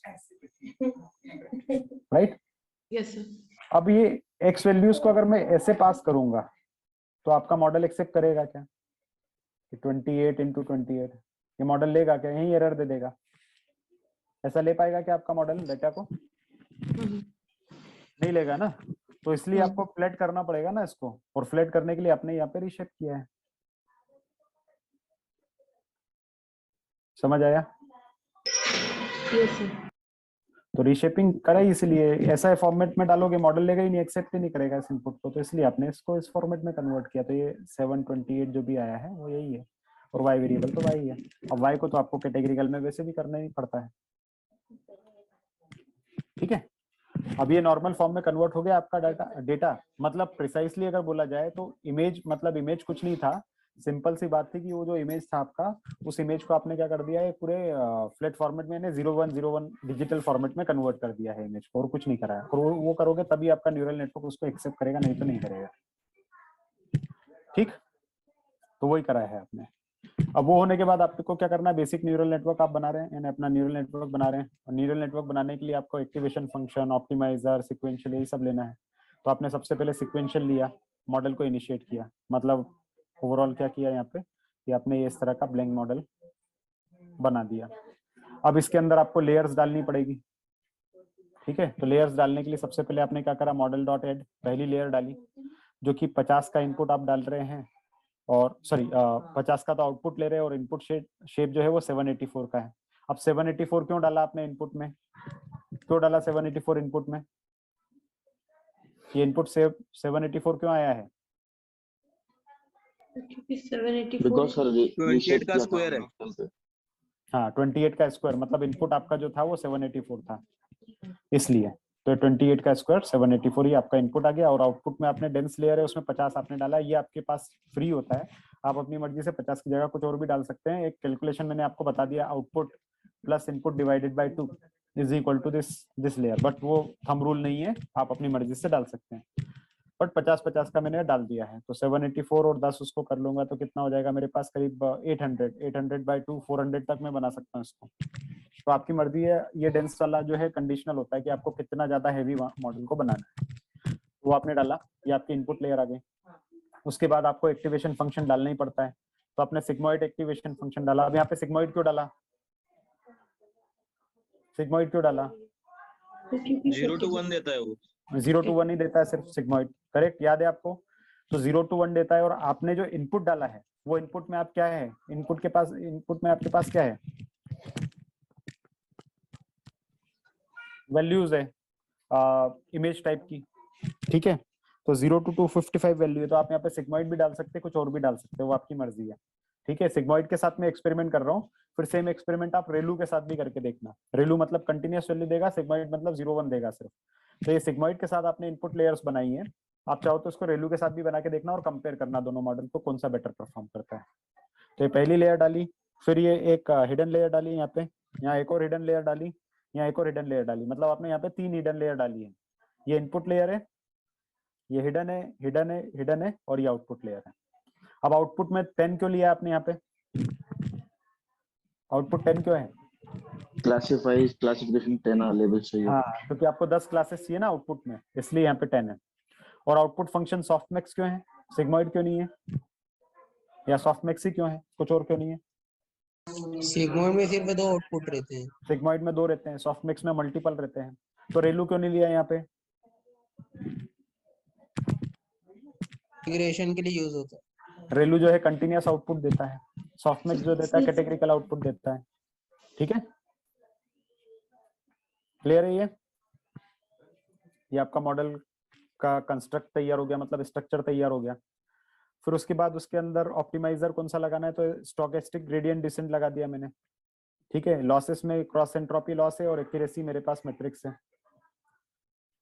ये मैंने बना दिया। ये मॉडल का पूरा आर्किटेक्चर तैयार हो गया, मतलब आपने मशीन लर्निंग मॉडल जो था आपका, डीप लर्निंग जो मॉडल था उसका आर्किटेक्चर तैयार कर दिया है। अब उसकी ट्रेनिंग करनी है। अब ये ट्रेनिंग करनी है, ये बहुत ज्यादा टाइम लेने वाला है। ठीक है, टाइम लेगा ट्रेन होने में, बट मैं रन करके दिखा रहा हूँ आपको। ट्रेनिंग डेटा आपने यहाँ पे डाला, बैच साइज आपने 200 का डाला, आपकी मर्जी कितना डालना, छोटे छोटे 200 टुकड़े कर दिए मैंने। 100 इपॉक्स की जगह में यहाँ पे 10 इपॉक के लिए ट्रेन कर रहा हूँ, मतलब 10 इटरेशन ही ले रहा हूँ क्योंकि ये टाइम लेगा। आप लोगों को 100 इपॉक लेके ट्रेन करना है इसको, मैं 10 के लिए कर रहा हूँ ताकि टाइम थोड़ा सा कम लेगा, वरना बहुत टाइम लेता था ये ट्रेन होने में जो अपना सेशन में से जाता था। तो इसलिए मैंने सिर्फ 10 के लिए लिया है, तो एक्यूरेसी भी कम आएगी। ठीक है, क्योंकि सिर्फ 10 ही इटरेशन की है मैंने, पर ये हो गया इटरेशन के साथ में। ठीक है, अब मैं मॉडल को इवैल्यूएट कर रहा हूँ ट्रेनिंग और टेस्टिंग के लिए। इवैल्यूएट किया, एक्यूरेसी मेरे पास आई है 10%, कोई बात नहीं, वो आएगी क्योंकि मैंने बहुत कम इटरेशन के लिए इसको ट्रेन किया है। ठीक है, और इसी को फिर मैं टेस्ट एक्यूरेसी में देख रहा हूँ, रिजल्ट देख रहा हूँ 1 के साथ में, मतलब पहली इमेज के साथ में, तो एक्यूरेसी मेरे पास 10% ही आई है, जो कि आनी थी क्योंकि मैंने मॉडल को बहुत कम टाइम के लिए ट्रेन किया। ज्यादा टाइम के लिए करता तो शायद एक्यूरेसी बढ़ती। चलो मैं इसको 20 इटरेशन के लिए रन करके देखता हूँ, शायद एक्यूरेसी 10% की जगह कुछ बढ़ के दिखाए मुझे।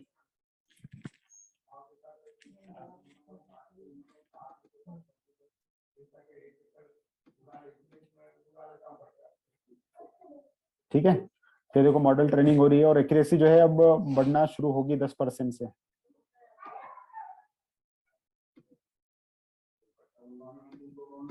नहीं बढ़ी अभी में, मेरे ख्याल से वही की वही रुक गई है, तो आपको ज्यादा ट्रेनिंग करनी पड़ेगी इसकी अनफॉर्चुनेटली। 70% एक्यूरेसी थी जब मैंने 100 इटरेशन के लिए किया था, अभी 10% ही आई है एनीवेज, तो ये हमारे पास आ गई। ठीक है, अब इस पे एक मैं एक्सपेरिमेंट कर रहा हूँ। मैं वेट इनिशियलाइजर नाम की एक पैरामीटर होती है जो मैंने पिछली बार आपको बताई थी। तो वेट इनिशियलाइजर की जो पैरामीटर है उसको मैं थोड़ा सा चेंज कर रहा हूँ, और मैंने वेट सब कुछ सेम रखा, बस वेट इनिशियलाइजर यानी कर्नल इनिशियलाइजर जो था उसको मैंने ही नॉर्मल रखा है। ये ही नॉर्मल नाम का एक कर्नल इनिशियलाइजर होता है। तो उसके साथ में फिर इसको रन करके देखता हूँ 20 इटरेशन पे। तो ही बाकी सब कुछ वही की वही है, सिर्फ यहाँ पे नॉर्मलाइजर को मैंने चेंज किया है। तो इसमें हमने 4 लेयर्स लिए ना? नहीं, 3 ही लिया ना, 3 हिडन है, एक इनपुट एक आउटपुट है, पहले भी वही था। तो जैसे सिग्मॉइड हमने 4 बार लगाया ना इसमें। हाँ हाँ, तो ये इनपुट पे सिग्मॉइड डाला है ना आपने, एक इनपुट पे, और ये 3 हिडन पे सिग्मॉइड, एक आउटपुट पे सॉफ्टमैक्स है। ठीक है, तो नॉर्मलाइजर मैंने चेंज किया, इटरेशन में लेता हूँ वही 20 इटरेशन, 10 के साथ ही लेता हूँ। पहले 10 में भी इतना ही एक्यूरेसी आया था मेरे पास 10%। तो अब नॉर्मलाइजर चेंज करने का कोई फर्क पड़ा क्या, ये देखते हैं। और ये देखो फर्क पड़ा है, 11%, 12%, 14%, 18%, 22%, बहुत ज्यादा फर्क पड़ा है इनफैक्ट। ये 10 इटरेशन पे आप देखोगे तो मेरी एक्यूरेसी जो थी वो काफी बढ़ के 29% हो गई। मतलब आप ये सोचो कि नॉर्मलाइजर का बहुत फर्क आता है, एक एक पैरामीटर का बहुत फर्क आता है, तो इन पैरामीटर्स के साथ प्ले करना जरूरी है। तो ये एक्यूरेसी में आपका चेंजेस आ गया। ठीक है, अब एक्टिवेशन फंक्शंस के साथ हम लोग खेल रहे हैं। ठीक है, पहले मैंने बताया था कि सिग्मॉइड लगाया है, सिग्मॉइड लगा के क्या फायदा या नुकसान था। अब मैंने एक्टिवेशन फंक्शन को चेंज किया और सिग्मॉइड की जगह सिर्फ रेल्यू लगाया है। उसका फर्क देखो क्या फर्क आता है। सिग्मॉइड की जगह क्या कर रहे हैं, रेल्यू लगाते हैं। जब पहले सिग्मॉइड के साथ में आपने 10 इटरेशन पे ट्रेन किया था मॉडल को, तो एक्यूरेसी कितनी आई थी, कितनी एक्यूरेसी थी, 10% आई थी विदाउट ही नॉर्मलाइजर। तो 10 इपॉक के लिए मैं ट्रेन कर रहा हूँ, 10% एक्यूरेसी आई थी। अभी देखते हैं कितनी आती है।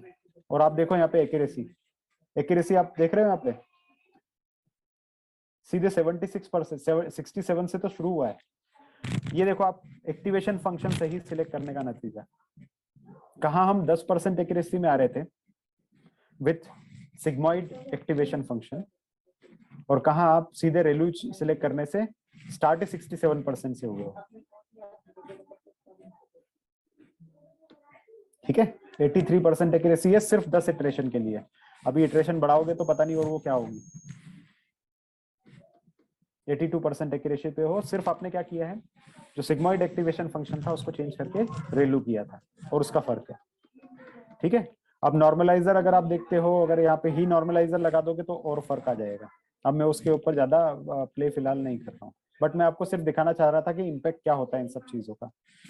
ठीक है, अब ड्रॉप आउट लेयर अगर आपको लगाना है तो ड्रॉप आउट लेयर कैसे लगाते हो, ड्रॉप आउट पैरामीटर यानी ड्रॉप आउट लेयर कैसे लगाते हैं ये देखना है। अगर ड्रॉप आउट आपको लगाना है तो ड्रॉप आउट नाम का एक पैरामीटर होता है जो यहाँ पे अभी मिसिंग है। हाँ, यहाँ ड्रॉप आउट लेयर लगी हुई है, उसके पहले और कुछ है इसमें चेंज? ये तो रेलू वाला है जो मैं आपको दिखा चुका हूँ ऑलरेडी, इसमें कुछ फर्क नहीं है। हाँ, ये तो वही मॉडल है, कोई फर्क नहीं है। अब मैं आपको ड्रॉप आउट लेयर का फर्क दिखाता हूँ कि ड्रॉप आउट का क्या फर्क आता है। तो ड्रॉप आउट किस लिए था, मैंने बताया था किस लिए था ड्रॉप आउट, कोई बताएगा ड्रॉप आउट किस लिए था?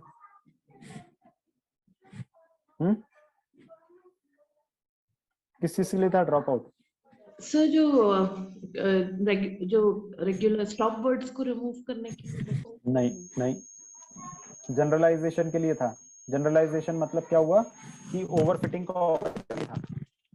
क्या था ड्रॉप आउट कि अभी आप देखोगे तो ये फुली कनेक्टेड लेयर्स थी आपके पास में, ये फुली कनेक्टेड लेयर्स आपके पास थी। मतलब अगर आपने यहाँ पे तीन न्यूरॉन लिए, यहाँ पे 4 लिए हैं, तो हर न्यूरॉन हर एक के साथ कनेक्टेड था।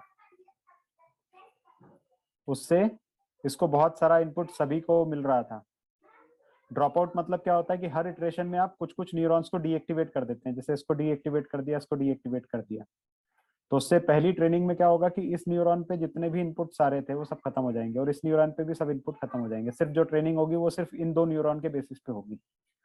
फिर दूसरे इटरेशन में हम अगले कोई भी 2 डीएक्टिवेट कर देते थे, वो ड्रॉप आउट था। याद आया? मैंने बताया था ये भी। Yes sir.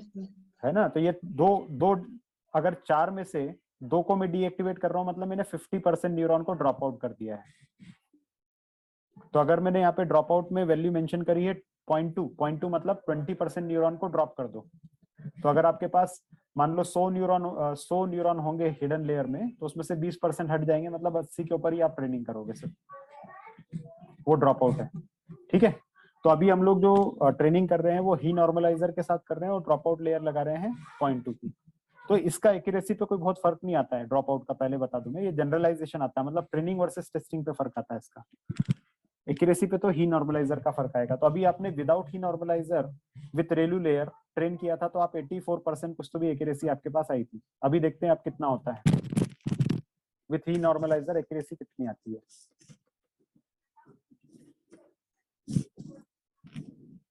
ये आपने ट्रेन करना शुरू किया है 10 epochs पे ही फॉर्चुनेटली।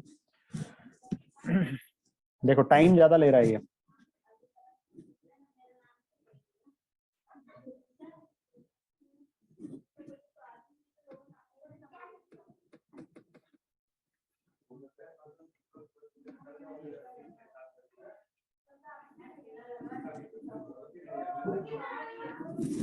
टाइम ज्यादा लगा रहा है पर इपॉक। एक इपॉक में लग रहे हैं लगभग 6 सेकंड लग रहे हैं यहाँ पे।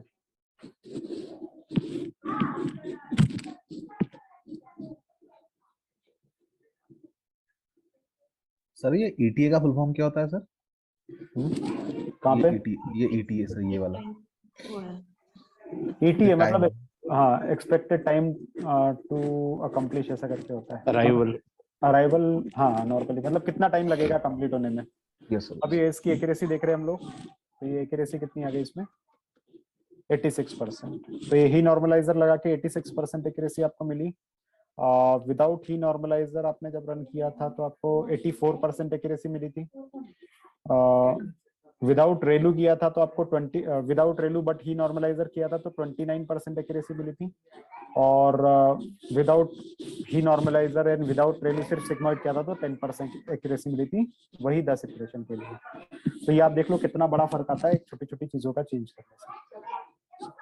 ठीक है, so this is how we run deep learning model. अभी ये डीप लर्निंग मॉडल का एक जस्ट छोटा सा एग्जांपल है न्यूरल नेटवर्क का, बट ये बहुत इंपॉर्टेंट पैरामीटर्स होती है। नॉर्मलाइजर क्या होते हैं, बैच साइज क्या होता है, इपॉक्स क्या होते हैं, एक्टिवेशन फंक्शन क्या होते हैं, सारे इंटरव्यू क्वेश्चन इसी के आसपास ही वेरी करते हैं, इसी के आसपास ही घूमते हैं। सर एक बार बैच नॉर्मलाइजेशन फिर से बता दीजिए प्लीज। बैच नॉर्मलाइजेशन है ना, ये नॉर्मलाइज कर रहा है इसको, बैचेस को। बैच नॉर्मलाइजर हमारे पास जो रहता है बैच को नॉर्मलाइज करता है, जो एक पर्टिकुलर रेंज बाउंड में करता है। बैच नॉर्मलाइजर मैंने बताया नहीं बताया है शायद, एक मिनट, एक ब्लॉक खींचता हूँ उसमें ज्यादा आसानी से आपको लगेगा। batch normalization. Batch normalization layer, it normalizes the input. ठीक है, बैच को नॉर्मलाइज करता है अपनी।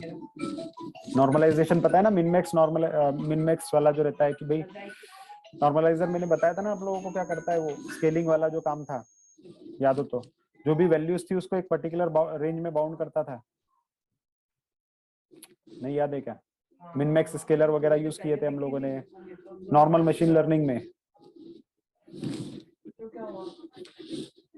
Batch normalization deep neural network has the effect of stability. अरे वो एक मैंने एचआर वाला एग्जांपल बताया था ना कि बंदा जो है वो 50 किलोमीटर दूर जाएगा, मतलब अगर एक ही डेटा सेट अगर हमारे पास रहता है तो एक डेटा सेट में इसकी वैल्यू लेट्स से 1000 है, 2000 है, 5000 है, 8000 है और इसकी वैल्यू है 2 4 6 8। तो जब आप इक्वेशन बनाते हो तो उसके अंदर ये जो रहता है इसका बहुत कम इफेक्ट रहता है और इसका बहुत ज्यादा इफेक्ट रहता है ड्यू टू इट्स मैग्नीट्यूड। तो उसके लिए हम लोग क्या करते हैं, फिर सारी वैल्यूज को 0 और 1 के बीच में बाउंड करते हैं, याद है? वो नॉर्मलाइजर स्केलिंग, हाँ स्केलिंग एंड नॉर्मलाइजर, तो पूरी बैच को नॉर्मलाइज कर रहे हैं अभी हम लोग बैच नॉर्मलाइजर के थ्रू। ठीक है मट्टू सर, एक और कॉन्सेप्ट हमने पढ़ा था जो उससे तो कोई रिलेवेंस नहीं है ना इसका, जो मतलब वो सेम बैच पे ही हम मतलब टेस्ट करते हैं उसको ट्रांसफॉर्म करके, वो जैसे कोक का बैच था जिसको हमने ट्रीट किया था शुगर के लिए, वैसा कुछ तो नहीं इसका? मेरे को क्लिक नहीं कर रहा है किस बारे में बोल रहा हूँ। सर बहुत इनिशियली जब हम स्टैटिस्टिक्स पढ़ रहे थे तब आपने बताया था ना कि हम सेम बैच पर जब अगर रन करते हैं तो वो एक पैरामीटर था। कौन सा? तो याद नहीं है मुझे पैरामीटर, बट वो स्टैटिस्टिक्स के टाइम पे हमने पढ़ा था कि मतलब सेम 1 सैंपल टेस्ट और 2 सैंपल टेस्ट। नहीं वो स्टैटिस्टिक्स से रिलेटेड नहीं था, वो अपना ये जो नॉर्मलाइजेशन का जो प्रोसेस है उससे रिलेटेड है। ठीक है, तो ये हमारे पास एक और हम लोगों ने डीप लर्निंग मॉडल ट्रेन करके आपको दिखा दिया। अब आप लोगों को मैं बता रहा हूँ एज अ होमवर्क आप लोगों को क्या करना है, तो आप लोगों को जो पढ़ना है वो RNN जो है वो पढ़ लो एक बार, STM पढ़ लो, तो ये NLP के लिए आपका कंप्लीट हो जाएगा। और अगर टाइम बचता है तो BERT पढ़ लो, आपका NLP लगभग कंप्लीट हो जाएगा। फिर इसके ऊपर आप प्रोजेक्ट कर सकते हो, यानी जो भी आपके यूज केसेस है वो ट्राई कर सकते हो, तो ये NLP आपका कंप्लीट हो जाएगा उससे। और ये अगर कंप्लीट हो गया तो आपके पास बहुत अच्छा एक्टिविटी है, आपके पास बहुत अच्छा प्रोफाइल आ जाएगा अगर इस पर आपने प्रोजेक्ट्स वगैरह कंप्लीट कर लिया तो। ठीक है, तो ये कोशिश करो आप इसको कंप्लीट करने की। ये इनकी डिटेल में मैं बहुत ज्यादा जा नहीं पाऊंगा, बट मैंने बहुत सारी चीजें आपको बता दी है। अब ये जो है स्ट्रेट फॉरवर्ड आधा 1-1 घंटे का रीड है, सिर्फ उसको पढ़ लो क्योंकि ये स्ट्रेट फॉरवर्ड अल्गोरिदम होते हैं सिर्फ। तो ये अल्गोरिदम आपने ये लगा लिए और रन करके देख लिया तो आपका काम हो जाएगा। ठीक है, तो ये आप लोगों के लिए मैं छोड़ रहा हूँ यहाँ पे। ठीक है, इतना आप लोगों को करना है, बट मैंने बहुत सारा कुछ कवर कर लिया है डीप लर्निंग में भी, NLP में भी और आपका ML के अंदर भी। ठीक है, तो अब मैं इसके ऊपर बहुत ज्यादा डीप में नहीं जा पाऊंगा। Here only I am going to stop on the deep learning portion, और जो भी अपना न्यूरल नेटवर्क वाला जो पोर्शन था यहीं पे रुकूंगा। अब अगली बार जब हम मिलेंगे तो I will tell you more details on MongoDB and MySQL। तो MySQL बाद में लूंगा मैं, क्योंकि MySQL कुछ लोगों ने ऑलरेडी कर लिया है। MongoDB में थोड़ा सा आप लोगों को पढ़ाऊंगा कैसे होता है, ये कैसे वर्क करता है, एंड देन उसके बाद हम लोग वापस से MySQL का एक बार पढ़ेंगे जिन लोगों ने नहीं पढ़ा था। So after that we will be almost done with the content that need to be covered, मतलब कोर्स कंटेंट लगभग कवर हमारा हो जाएगा। ठीक है, उसके बाद अगर थोड़ा टाइम अगर बचता है अपने पास में या फिर कुछ और चीजें रहती है, अगर मेरे पास कुछ पॉसिबिलिटी होती है तो अगर हो सका तो थोड़ा बहुत मैं आपको क्लाउड के बारे में बता दूंगा कि कैसे अकाउंट वगैरह क्रिएट करते हैं। ठीक है, बट इसके अंदर हम लोग डीप में नहीं जा पाएंगे कुछ भी। और इसके अंदर क्या होता है, क्रेडिट कार्ड डिटेल और बहुत सारी चीजें होती है। तो इसका सिर्फ मैं एक हाई लेवल पे ही अगर कुछ होगा तो बताऊंगा, बट MongoDB में बता पाऊंगा आप लोगों को, और MySQL जो है वो बताऊंगा। ठीक है, तो यहीं पे ही हम लोग लगभग फिनिश समझेंगे चीजों को। ये अगर रहेगा तो कंडीशनली मैं कवर करूंगा, otherwise I will not be able to cover it a lot. ठीक है, तो हाँ बोलिए सर। LSTM क्या है? LSTM हमारा NLP का मॉडल होता है, long and short term memory. LSTM long and short term memory. ठीक है, एनएलपी के लिए होता है, नेचुरल लैंग्वेज प्रोसेसिंग के लिए होता है, जो अभी हम लोगों ने एक मॉडल देखा था ना कैटेगराइजेशन वाला, उसी के ऊपर सिर्फ एलएसटीएम एल्गोरिदम भी आप रन करके देखोगे तो आपको समझेगा कि ये ज्यादा बेटर होता है, एक्यूरेट होता है, तो वो थोड़ा सा आप पढ़ लेना। ठीक है, सो दिस इज ऑल। अब मैं आप लोगों को कल MongoDB के साथ थोड़ा स्टार्ट करवाऊंगा and then after that we will start with MySQL again. Sir ये कोड शेयर कर दीजिएगा so that we can try. Code मैं आप लोगों के साथ शेयर कर देता हूँ। यस ठीक सर, है, दोनों सर, वो वाला भी। ओके ठीक है गाइस। सर इसके पहले वाला भी सर नहीं हुआ था कोड शेयर, जो लास्ट टाइम जो 100 इटरेशन वाला जो रन किया ठीक है ना, मैं जो मेरे पास रखा होगा मैं सब शेयर कर देता हूँ आप लोगों के साथ। कुछ अगर मिस हो जाता है तो मेरे को ग्रुप पे बता देना, तो ढूंढ के वो भी शेयर कर दूंगा। Sure sure sir, thank you. चलो सर इनके लिए डेटा कौन सा रिलेवेंट रहेगा, मतलब ये जो लास्ट इमेज वाला हमने किया था तो क्या उसके लिए डेटा रिलेवेंट मतलब? सर जो इमेज का भी हमने लास्ट एग्जांपल जो लिया था, तो उसमें प्रोसेसिंग के लिए कोई भी इमेज पिक कर सकते हैं या फिर कोई मतलब वो भी डेटा सेट रहेगा? नहीं, ये तो उस पर्टिकुलर डेटा सेट के लिए ना, एमनिस के लिए। फिर दूसरी इमेजेस लेना है तो CNN एल्गोरिदम होता है, वो कंप्यूटर विजन का टॉपिक होता है। CNN कन्वोल्यूशन न्यूरल नेटवर्क, वो थोड़ा लंबा काम होता है, वो ट्रिकियर काम है, बट वो आप आई वुड सजेस्ट कि पहले अपना मशीन लर्निंग वगैरह जो है ना वो कंप्लीट कर लो, क्योंकि CNN पे ज्यादा अपने कंप्यूटर विजन पे बहुत ज्यादा ओपनिंग भी नहीं है मार्केट में। आप चाहते हो करना कर सकते हो, that's up to you, but पहला आप जो कवर करने वाला पोर्शन है, आई वुड से कि मशीन लर्निंग पूरा अच्छे से कवर कर लो अलॉन्ग विथ डीप लर्निंग का जो मैंने बताया हुआ है। CNN वगैरह पे कोई ज्यादा क्वेश्चन आते भी नहीं है, और अगर कोई पूछता भी है, मतलब एक्चुअली कंपनी ज्यादा काम करती नहीं है उसके ऊपर, CNN के ऊपर कुछ पर्टिकुलर कंपनी ही काम करती है। तो अगर आपको करना भी है CNN तो you can do it, but उसमें थोड़ा सा टाइम लगेगा आपको करने के लिए, तो उससे पहले आई वुड रिकमेंड कि आप पहले ये फिनिश कर लो ये सारी चीजें। सर जो लास्ट हमने रन किया था वो हमने किस पे, मतलब जिसमें न्यू बेस एल्गोरिथम लगाई थी, अभी जो हम लोग इमेज का पिक्सेल्स वाला जो एग्जांपल हमने लिया था, तो फिर उसके लिए डेटाबेस हमने मतलब क्या लिया था? एमनिस डेटा लिया था ना, बताया ना मैंने, एमनिस डेटा लिया था जो कि ऑलरेडी टेंसरफ्लो में अवेलेबल डेटा है, एमनिस फैशन डेटा। ये व्हाट्सएप ग्रुप पे मैंने आपके साथ शेयर कर दी है, आज का भी, अभी का जो मैंने आपको बताया था, और इससे पहले जो रन किया था मशीन लर्निंग मॉडल उसका भी। ठीक है, ये कोड्स शेयर कर दिए मैंने।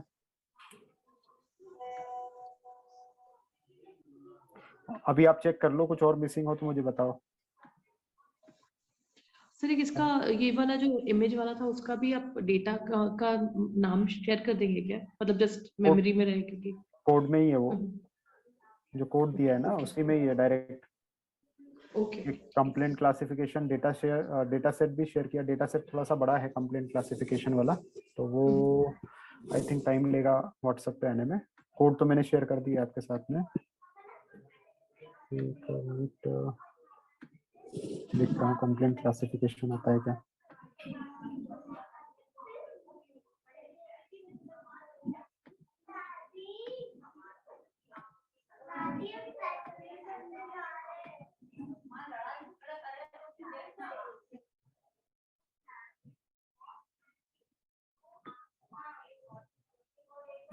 पता नहीं, कंप्लेंट क्लासिफिकेशन में आपको अलग से भेजना पड़ेगा, शायद ये व्हाट्सएप पे नहीं आ रहा है, तो वो डेटा सेट में अलग से शेयर कर दूंगा आप लोगों के साथ। बाकी मैंने कोड तो शेयर कर दिया आपको। ठीक है, चलो अभी अगला काम आपको यही करना है कि इंटरव्यूज की तैयारी करनी है, बिकॉज इंटरव्यूज होंगे आपके बहुत सारे, बट अगर आप रेडी नहीं रहेंगे तो कोई फायदा नहीं है उसका। आप तैयारी करना शुरू करो, और आपके फिर प्रोफाइल्स हम लोग नौकरी पे भी चढ़ाना शुरू करेंगे। Those who are getting internship from Brightly, थोड़ा उसको सीरियसली लेना, और वो एक्सपीरियंस आप लोगों के लिए बहुत काम का रहेगा, क्योंकि उसी एक्सपीरियंस के बेसिस पे आपको दूसरी जगह पे स्टार्ट मिल जाएगा इजीली। तो वो एक्सपीरियंस है ना, इंटर्नशिप की डिटेल लेके फिर आप नौकरी पे डालना, तो और भी आप लोगों के लिए आसानी हो जाएगी हायरिंग के लिए। Yes sir, yes sir. चलो ठीक है guys, so thank you and have a good day. Thank you sir, okay sir, bye bye, thank you. Thank you sir, thank you, bye.